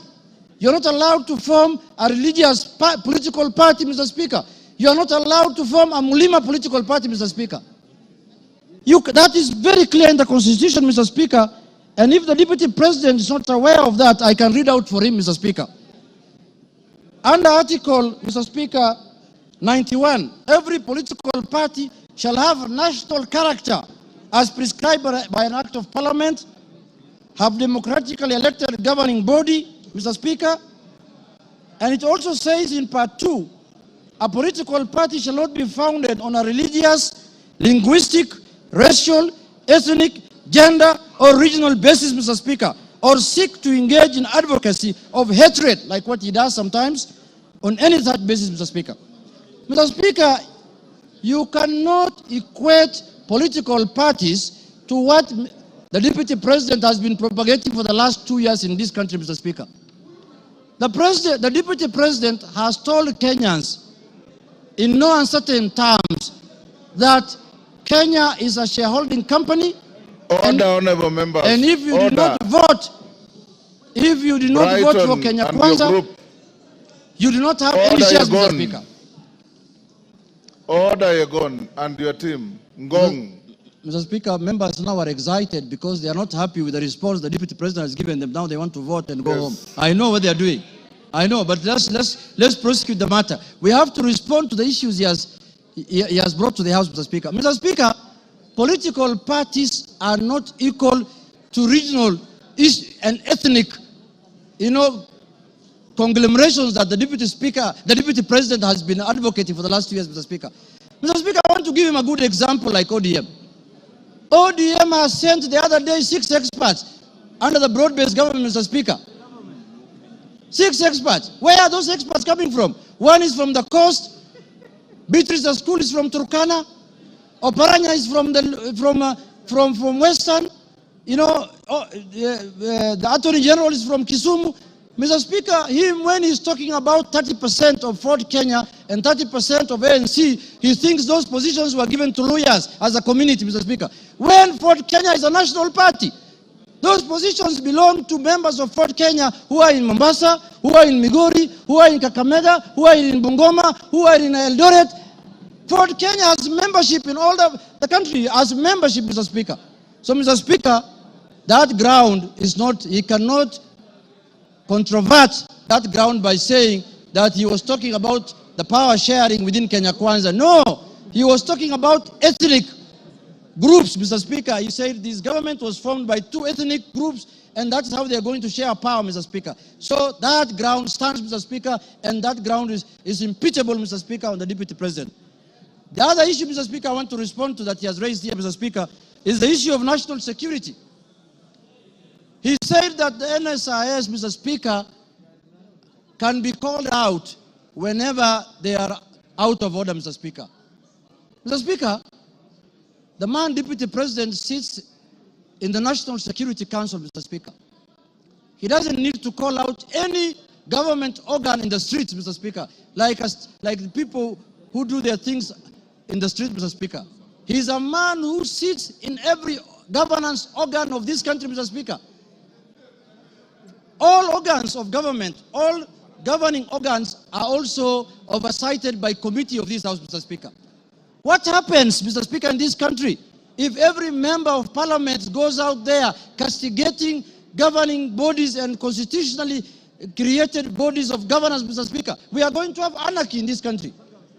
Mr. Speaker, I am not convinced that he has answered in any way that question as to why he was castigating bodies like the NSIS and the police out there when he's the Deputy President of the Republic of Kenya.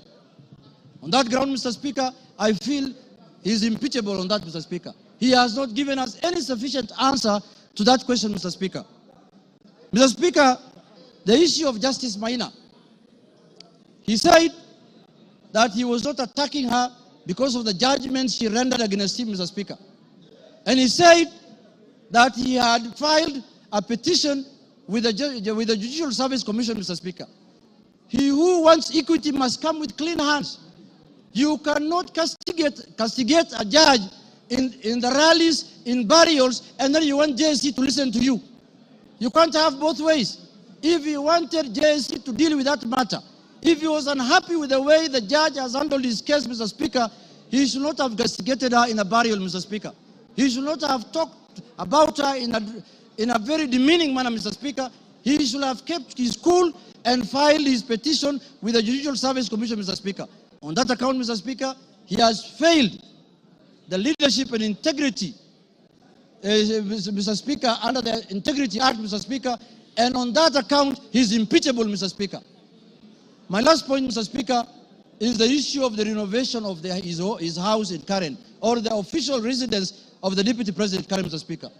You remember the Deputy President, when he was assuming office, when he was taking oath of office at Kasarani, Mr. Speaker, the way he lectured us, the way he told us that they have inherited empty coffers, Mr. Speaker. There is no money in this country. The former regime has looted and gone with everything, and goes ahead after 2 months to renovate his house, his official residence, with over 100 million, 45 million shillings, Mr. Speaker. Imetoka wapi, Mr. Speaker? Where has that money come from? Where has that money come from? He has not convinced us in any way how that money was spent, how those companies were paid, and on that account, Mr. Speaker, because of misuse of public resources, he is impeachable on that account also, Mr. Speaker. Mr. Speaker, I want to say this. When we gave ourselves the new constitution in 2010, we knew very well that we were coming from an era where we cannot impeach the president, we cannot impeach ministers, we cannot impeach the deputy president. Kenyans gave themselves the new constitution, and they put in there Article 150, knowing very well that one day they will hold their leaders, the president, the deputy president, accountable, Mr. Speaker. And they gave that mandate to this House, Mr. Speaker, and the Senate, Parliament in general, Mr. Speaker. Mr. Speaker, I was shocked under the public participation, people saying that Kufa Makanga, Kufa driver, Mr. Speaker. We cannot allow the driver to die because it is an issue. We are witnessing a situation where the Makanga wants to take the steering by force. And what happens after that? The driver is carrying 55 million Kenyans, Mr. Speaker. We cannot allow the driver to die because 55 million Kenyans are going to die with him. But the Makanga, who is just hanging at the door there of the matatu, can go, Mr. Speaker. If he misbehaves, Mr. Speaker. And, you know, if he's not doing his work properly, Mr. Speaker, the easier one to go first is the Makanga, because the Makanga is the one who should be telling the driver what to do. And they're telling us here, Kufa Makanga, Kufa driver. The petition of the driver is not with us in this parliament. The petition we have, the motion we have before us today is the motion of the Makanga. And we are going to deal with him perpendicularly and thoroughly, Mr. Speaker, this afternoon. Mr. Speaker, I want to tell the House that us, the people of the minority, the Azimio people, Mr. Speaker, we have lived like orphans in this country for the last 2 years. Why do I say so? Mr. Speaker, we are taxpayers. Some of the places that contribute to the highest taxes in this country are areas that are dominated by Azimio people. And then somebody comes here and tells me, you are not a shareholder, you're not going to get services, you're not going to get development. What the hell is that? What the hell is that? Does the taxes that are paid by the Azimio people count for nothing, Mr. Speaker? And it is coming from the high office of the Deputy President of the Republic of Kenya, Mr. Speaker. Mr. Speaker, this is the time we are going to correct this thing so that it never happens again, so that we don't have another Deputy President who comes later. Because when we impeach this one, another one is going to be appointed. This is a lesson to the next one, that if you misbehave, we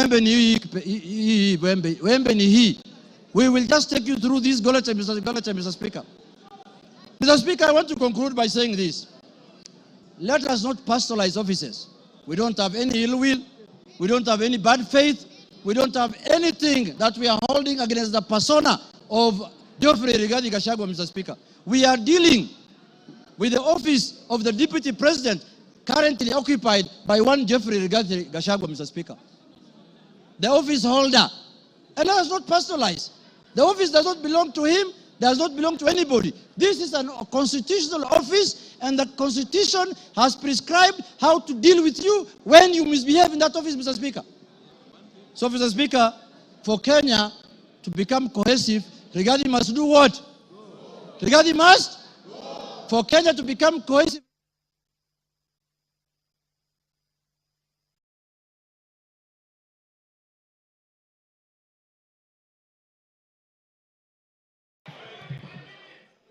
Okay, give him 1 minute. Mr. Speaker. Give him 1 minute. Mr. Speaker, I was telling members, for Kenya to unite, Rigathi must. For Kenya to prosper, Rigathi must. For Kenya to have unity, Rigathi must. For shareholding to end in Kenya, Rigathi must. For us to have a peaceful country, Rigathi must. Thank you very much. That is the mood, and that is what we are going to do. Thank you, Kimani Ichung'wah.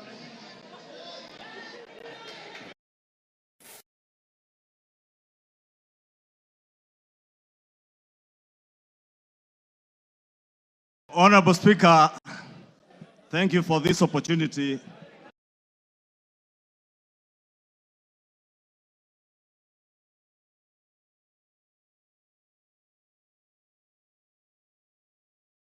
Member for Kibwezi West approached me with the impeachment motion. Honorable Speaker, I took some time not just to go through the grounds that he had stipulated for the impeachment of the Deputy President, but also to reflect on what Honorable Mutuse was asking me, not just as a Member of Parliament for Kikuyu and leader of majority party in this House to do, but also took time to reflect and ask the Almighty God to guide me and give me wisdom to do the right thing. Honorable Speaker, I pray to God that the Almighty God may give me wisdom to do that which is right.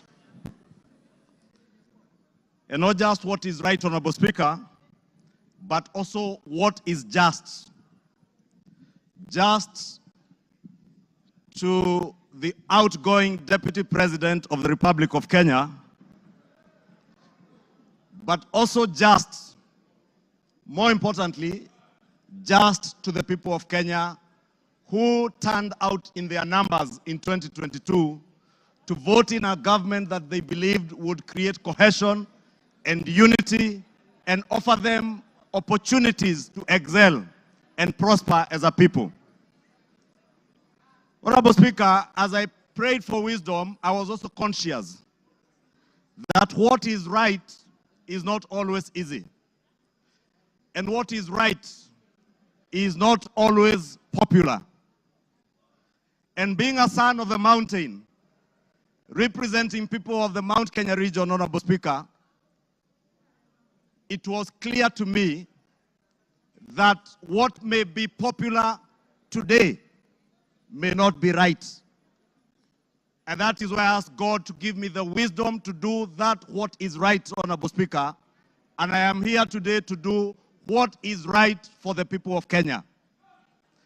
I am here to do what is right, not just for the people of Mount Kenya. I am here to do what is right for the greater good of the Republic of Kenya, Honorable Speaker. And that is why I rise to support this impeachment motion, Honorable Speaker. Honorable Speaker, having listened to Honorable Mutuse and all the grounds, and having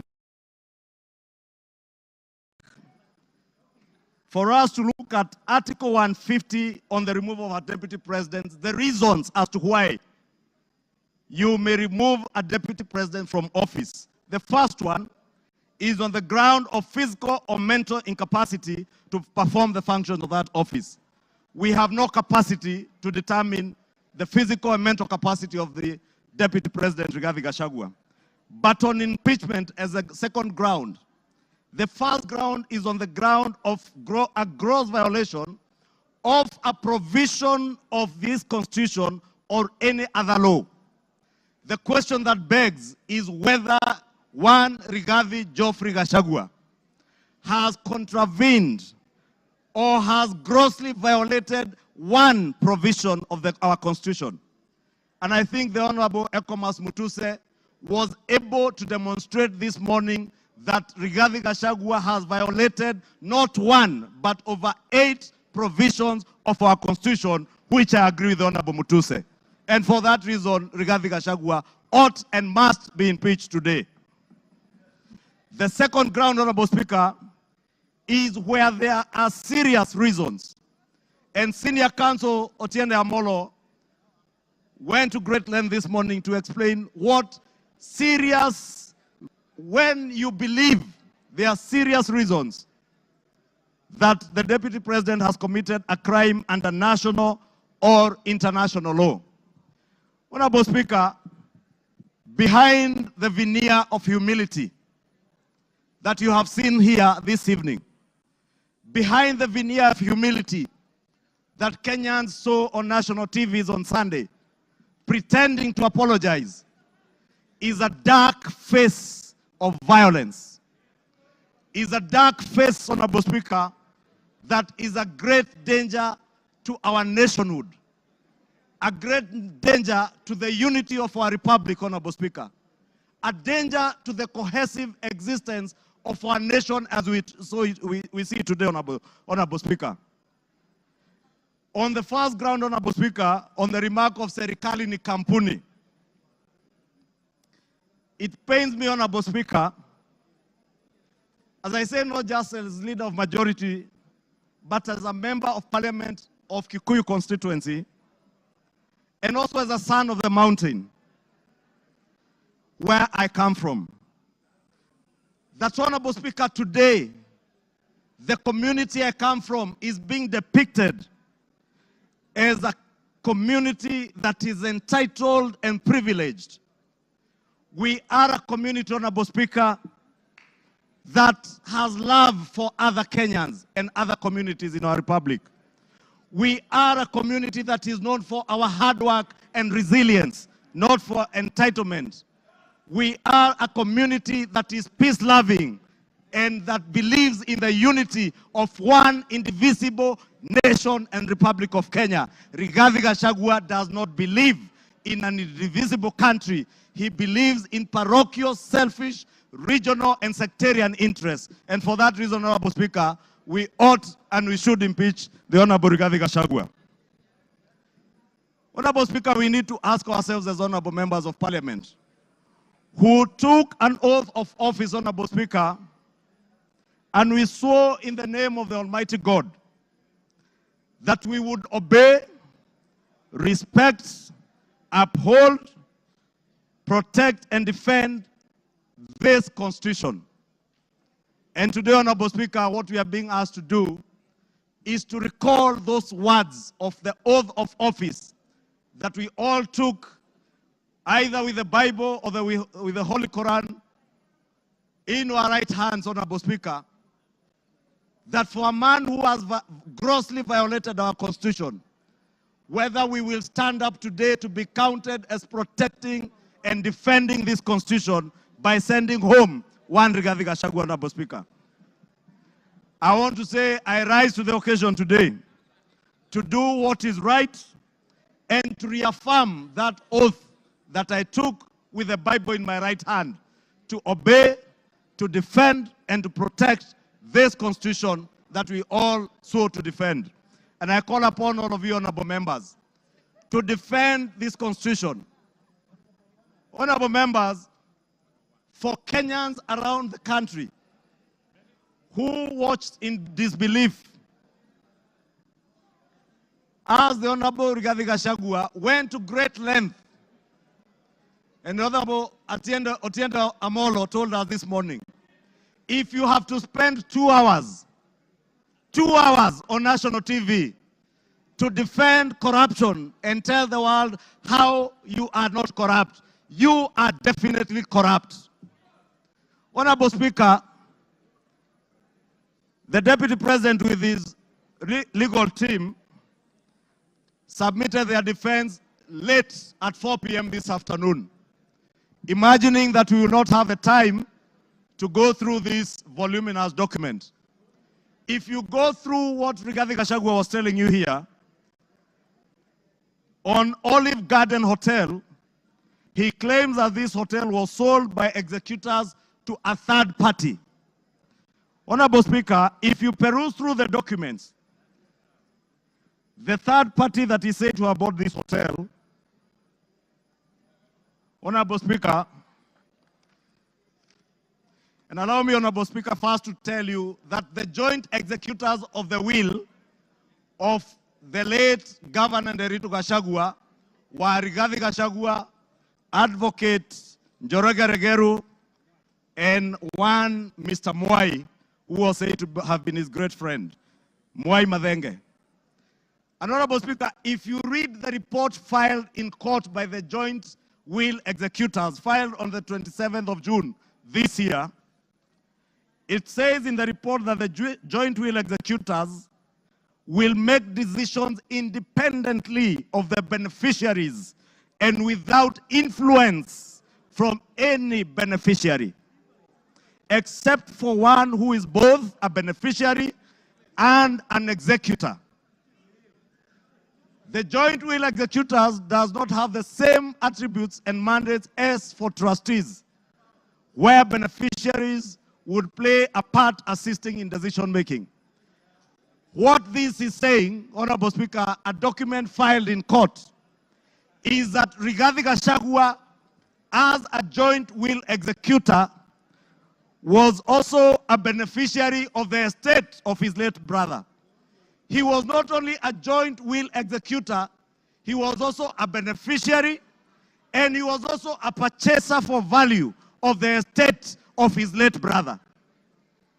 Olive Gardens is said to have been sold to one gentleman that many of us know, the Honorable Gishimu Githinji, the member for Gishugu, will tell you that the gentleman who is listed here as a purchaser for value for Olive Gardens, one Peterson Jomo Mushira, was a candidate in Gishugu constituency. He is a direct proxy of one Rigathi Geoffrey Gachagua. And Honorable Speaker, I must confess, and I am sorry to my friend Peterson because I know him. I just called him this afternoon when I saw this document, and I asked him whether TM Civil Engineering Limited is his company, and he confirmed to me it is indeed his company. I therefore want to tell you Olive Gardens was purchased through the proxy of Peterson Jomo Mushira with 0 shares and TM Civil Engineering Limited with 6,000 shares. Those who have visited the Annex House, the office of the Deputy President, know this Jomo is a permanent fixture in the office of the Deputy President, and therefore his direct proxy. Honorable Speaker, we also told, Honorable Speaker, that these very hardworking young Kenyans, in the names of Keith Ikino Rigathi and Kevin Gachagua Rigathi, who are listed on the CR12 of the documents that were tabled this afternoon by Rigathi, are shareholders of Vipingo Beach Resort that owns the Vipingo property in Kilifi County, the one the Honorable Chonga was speaking about. Rigathi Gachagua told Kenyans on national TV that this property is still owned by the family and therefore is still part of the estate. Keith Ikino and Kevin Gachagua, his sons, were not joint will executors of the estate of Nderitu Gachagua. And the owners who are listed on this CR12 is Keith Ikino Rigathi, Kevin Gachagua Rigathi, and the estate of the deceased James Nderitu Gachagua. It is a rather ingenious way of trying to hide behind the estate of his late brother. And how shameful, Honorable Speaker, that the Deputy President of the Republic of Kenya would hide behind the veil of the estate of his late brother to disguise what is outright proceeds of crime, because he is a purchaser of this property, and that is why his 2 sons are listed as directors and shareholders of Vipingo Ridge, of Vipingo Beach Resort. But he was on national TV telling Kenyans, this is a property that belongs to the family, and we have decided to keep it. This is a House of Records, Honorable Speaker, and it is good we gave the Honorable Rigathi Gachagua an opportunity to be heard so that we can expose his lies in broad daylight or this early in the evening.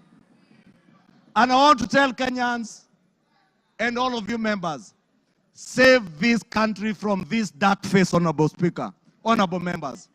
Save this country, Honorable Speaker. Honorable Speaker, because of time,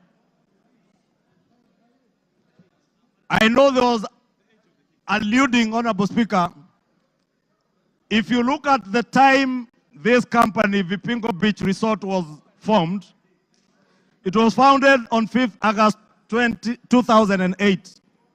I would guess if KISII Gachagua is 31 years old today, at the time this company was registered, he was only 15 years old or 14 years old. He cannot have been listed as a director.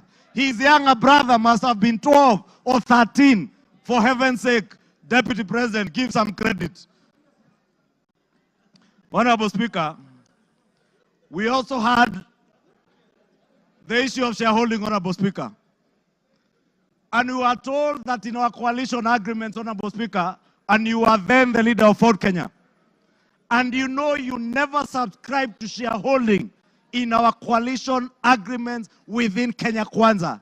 Anybody who subscribed to the Kenya Kwanza coalition was subscribing not to shares, but to an ideology, a shared ideology, not shareholding, as Rigathi Gachagua wants Kenyans to believe. Honorable Speaker, let me finish by saying, Honorable Speaker, that the mountain is intact. The mountain is intact. The mountain is intact. The mountain is intact.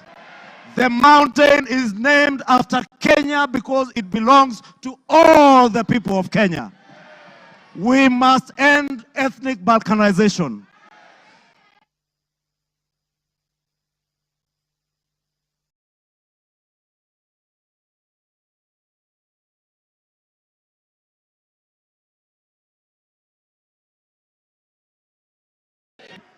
Honorable Speaker, I was saying to conclude, to end the balkanization of our country into ethnic fiefdoms under the control of warlords, we must send Rigathi Gachagua home today.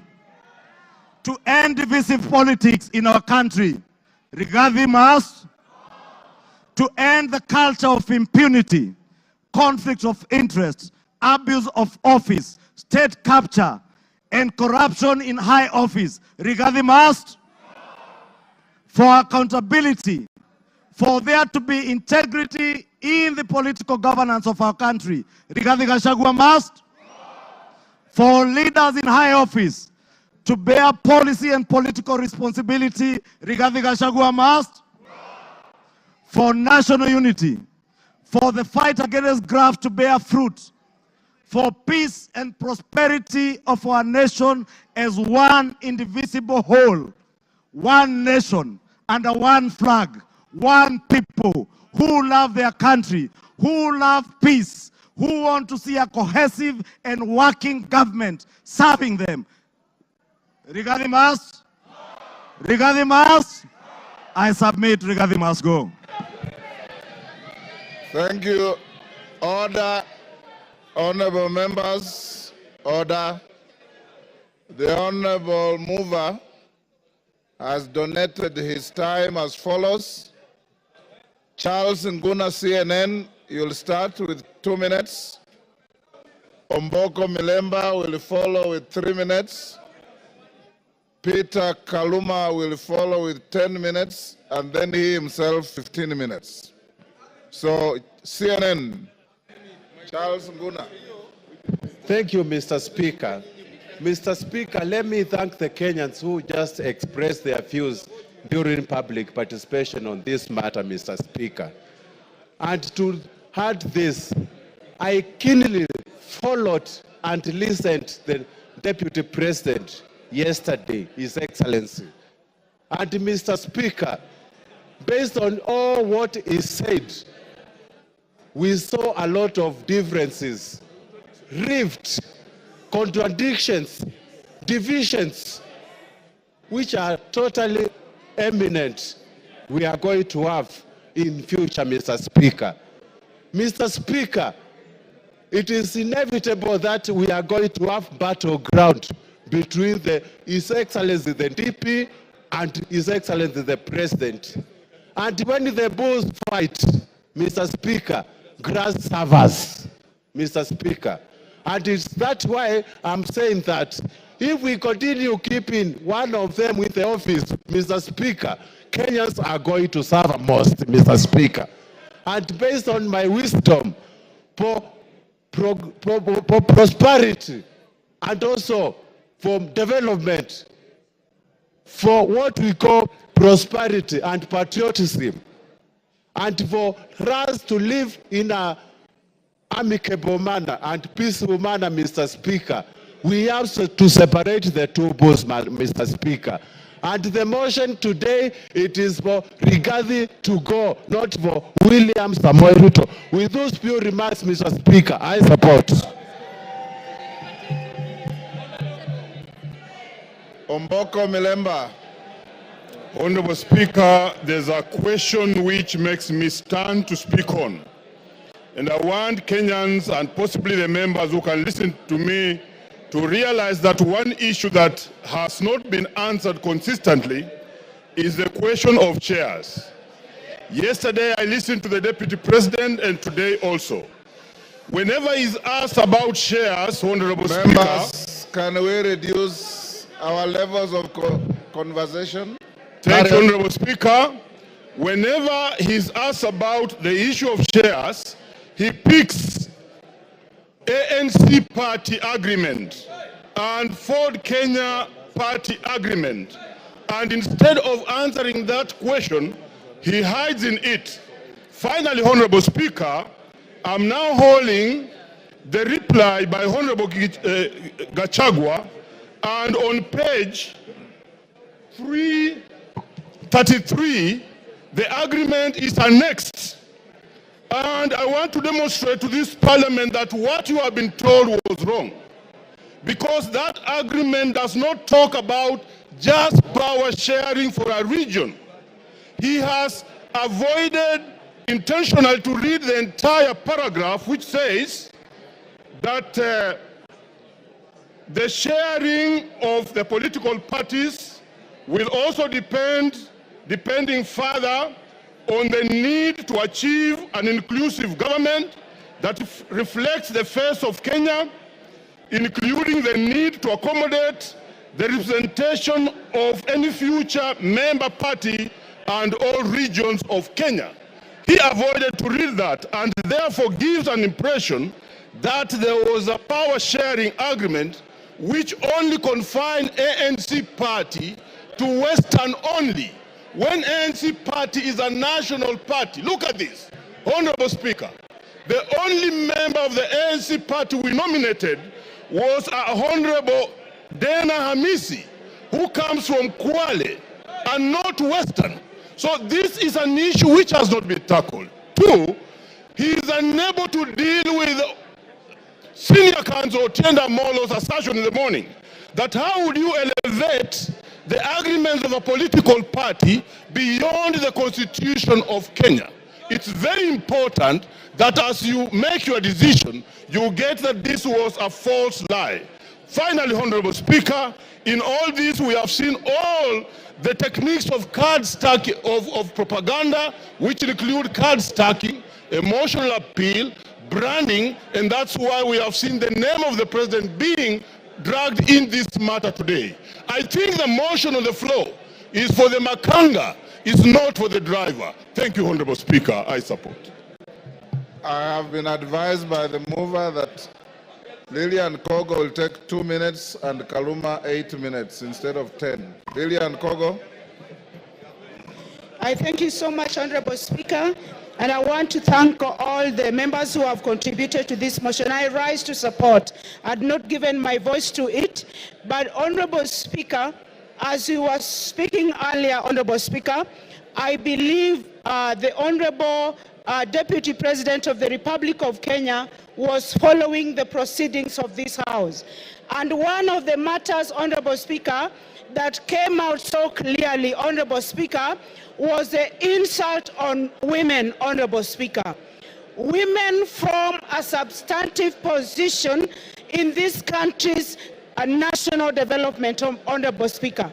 And Honorable Speaker, I expected that when the Deputy President came to this House, he was going to address this matter on a special way, Honorable Speaker. But I did not listen. I did not hear him.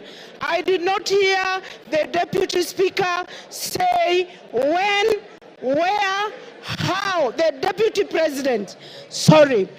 I did not hear the Deputy President, one Honorable Rigathi Gachagua, answer to the question of saying that one noble member of this House, the Honorable Chematia, is a Malaya, Honorable Speaker. It concerns me, and I wanted the Honorable Rigathi Gachagua to tell this House where, how, when, who witnessed him sleep with one Chematia and how he felt. We wanted to know, because we are not going to allow women to be used with derogatory language moving forward, Honorable Speaker. It is nobody's choice to be a Malaya. These are mothers. It is nobody's choice to be a Malaya. These are our sisters. It is not... Time up. Peter Kaluma. Peter Kaluma.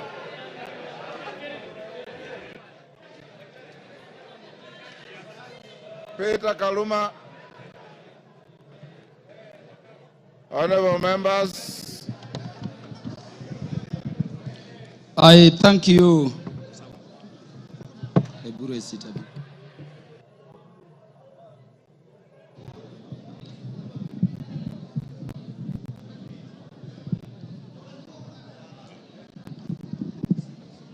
Yeah, Honorable Speaker, I thank you in a very special way.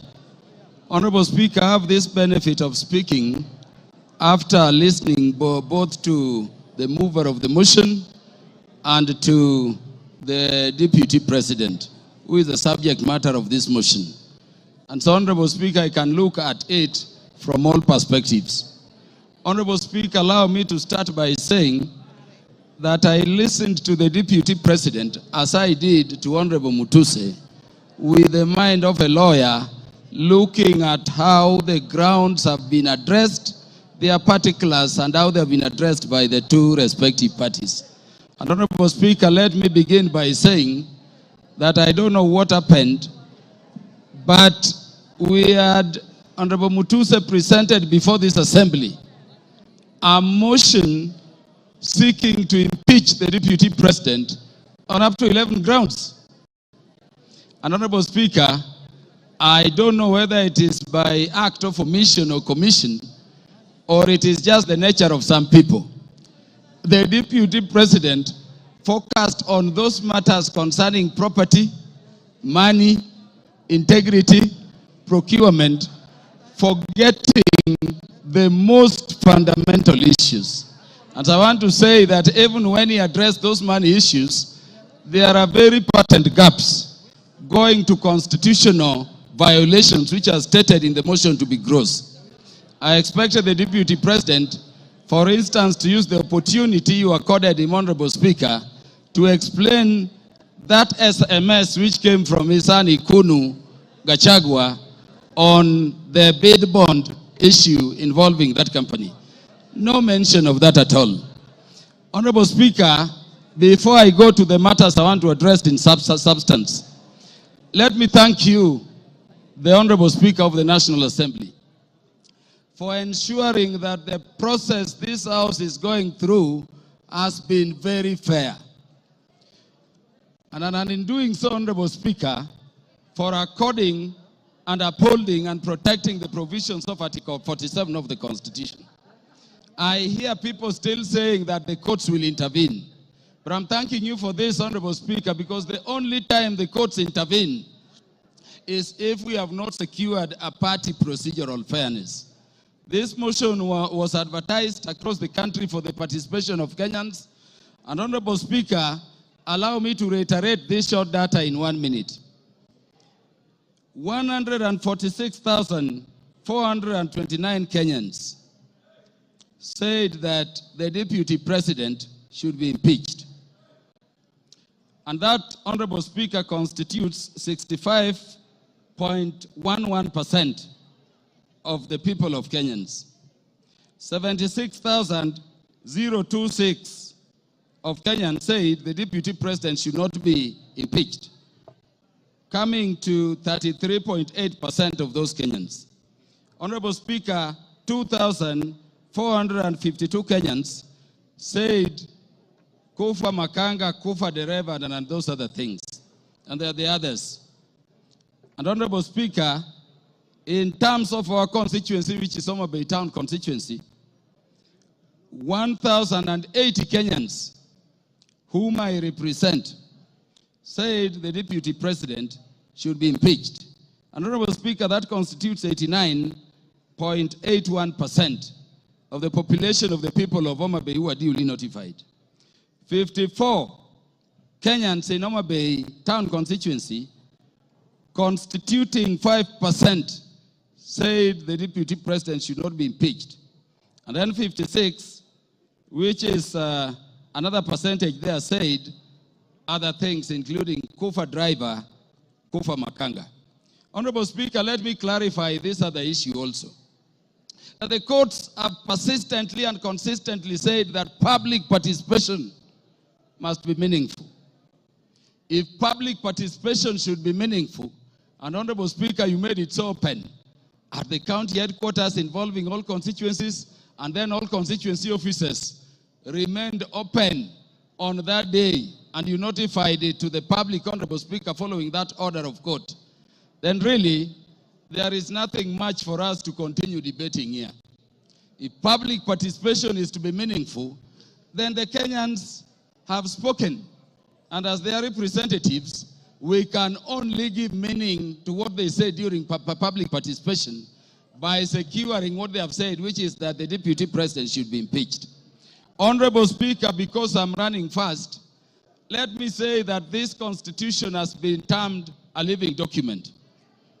And Honorable Speaker, if you look at ground one, people take it lightly. But Honorable Speaker, the idea of the unity of our nation has been the one thing which has been disturbing the people of Kenya in terms of being a nation for very long.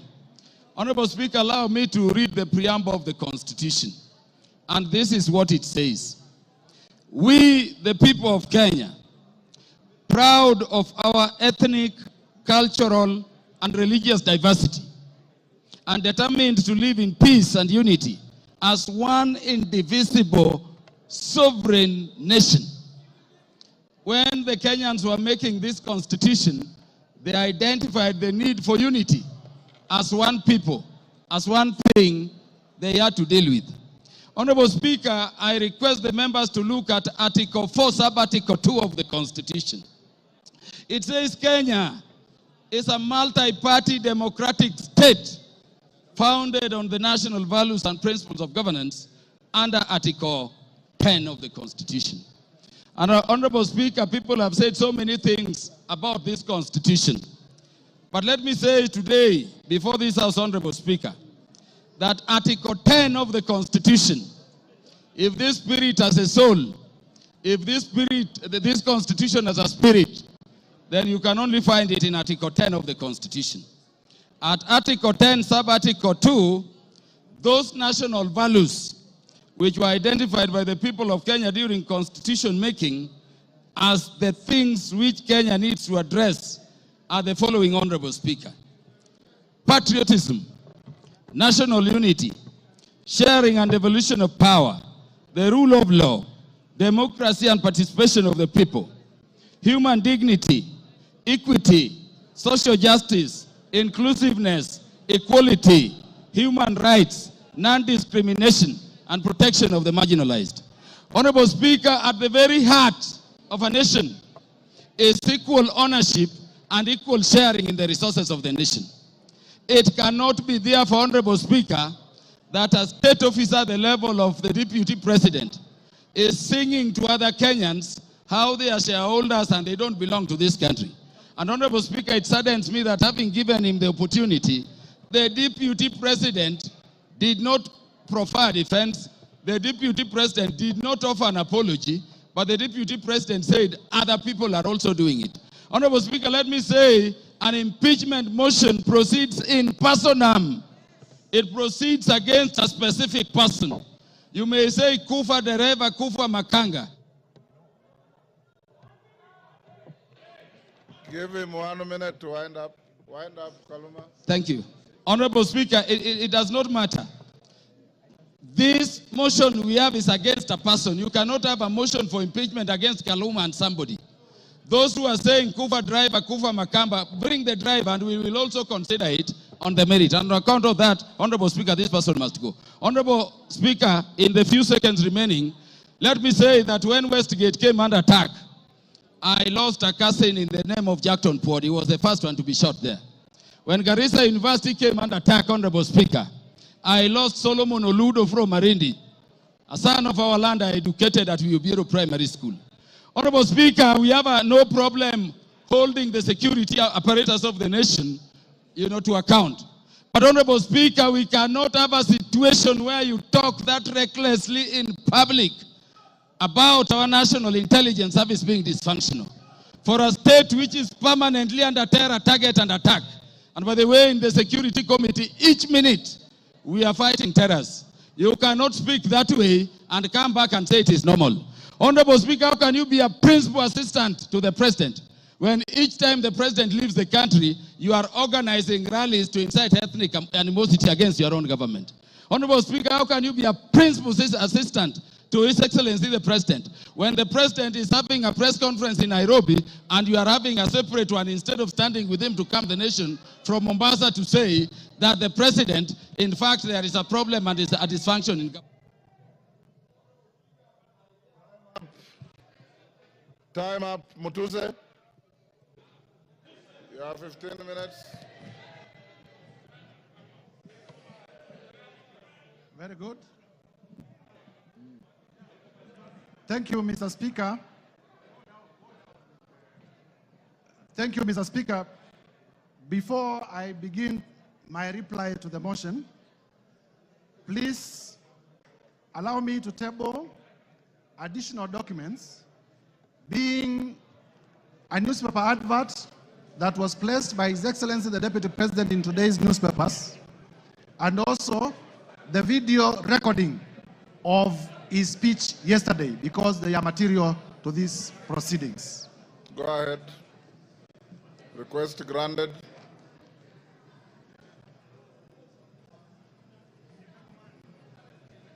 Mr. Speaker, I have tabled the two documents, electronic and physical, because during the course of this debate, members in many instances had referred to them, and therefore it is only fair that they are part of the record.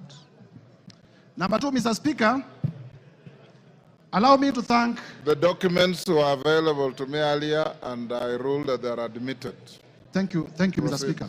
Yes. I want to be very brief because I know the National Assembly of the Republic of Kenya wants to make a decision on the matter of impeachment of His Excellency Rigathi Gachagua. Mr. Speaker, to begin with is to thank colleague members of Parliament from both sides of the House for the robust debate in terms of the motion that we presented before the House this morning.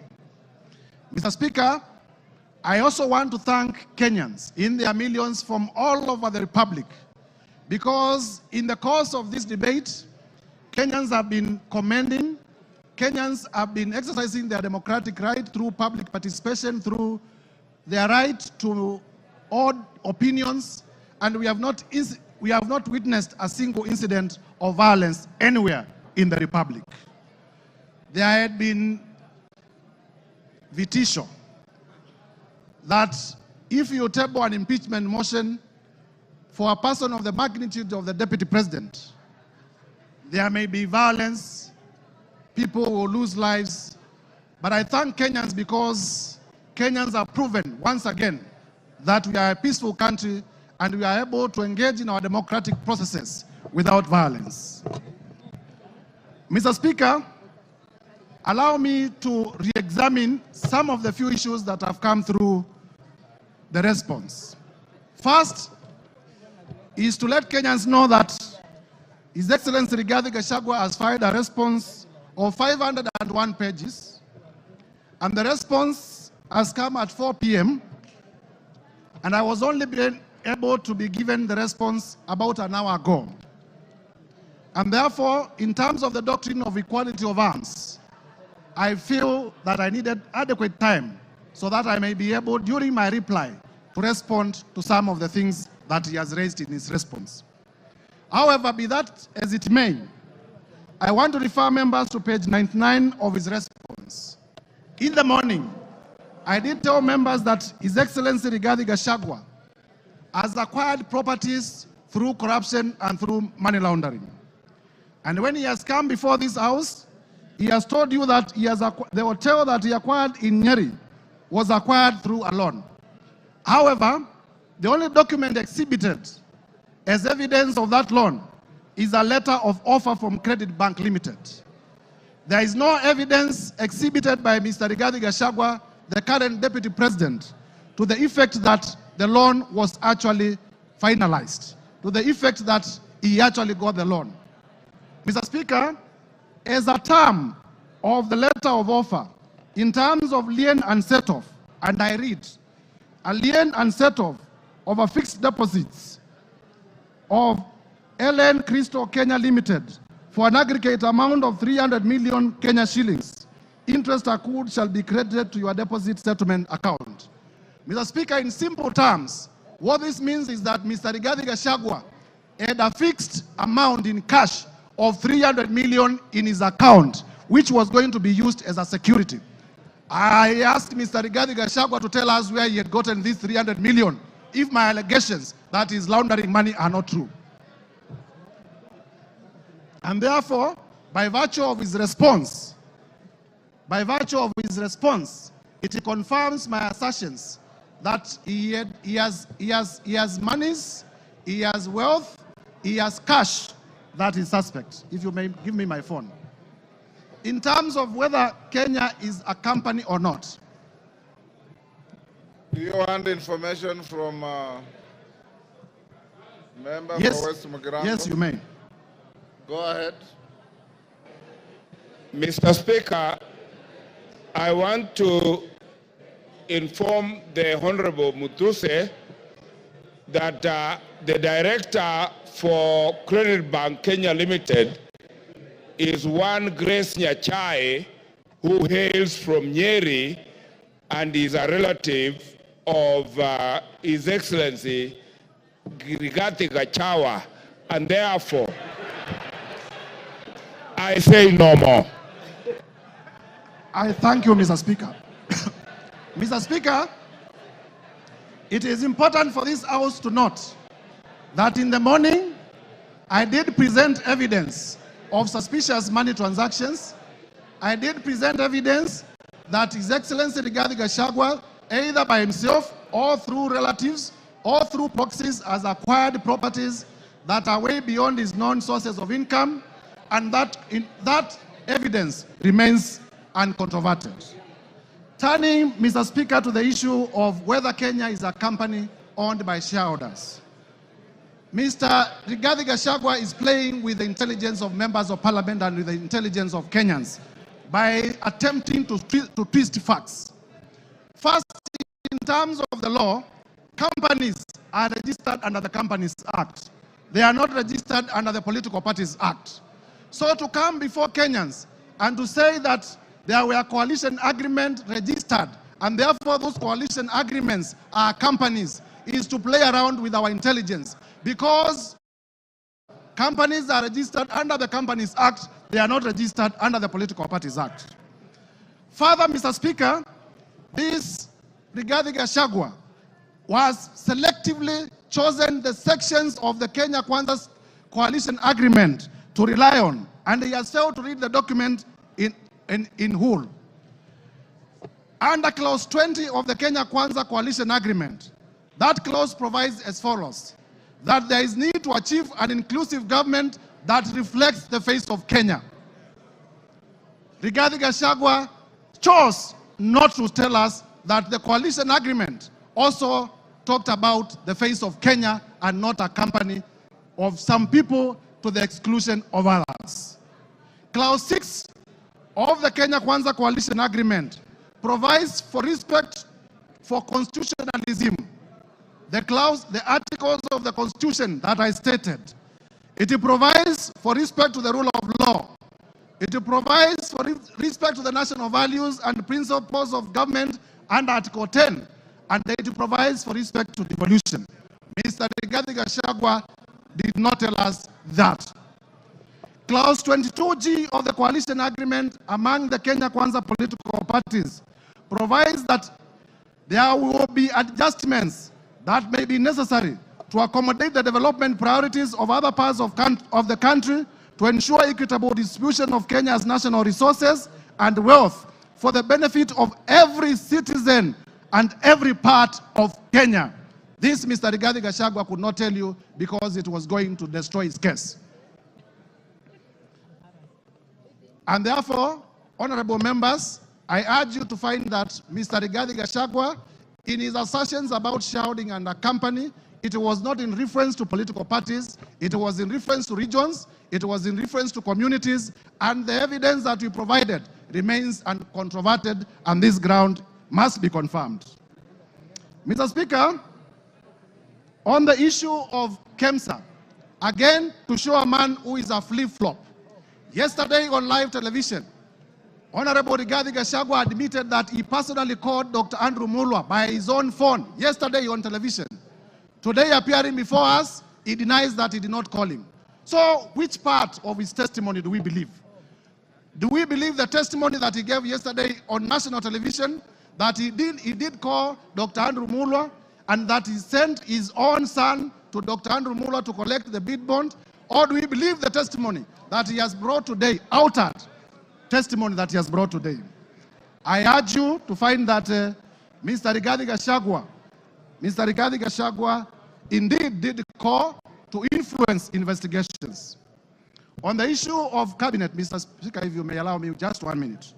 On the issue of cabinet resolution, he has admitted and proceeded to justify that despite the existence of a valid cabinet decision in a cabinet meeting that he sat, he chose to defy that cabinet decision. And for that reason, Mr. Gachagua, by his own admission, must be removed from government. Mr. Speaker, as I conclude, this is the National Assembly of the Republic of Kenya. And for the National Assembly of the Republic of Kenya to assert its constitutional authority, Mr. Rigathi Gachagua must be impeached today. I urge members.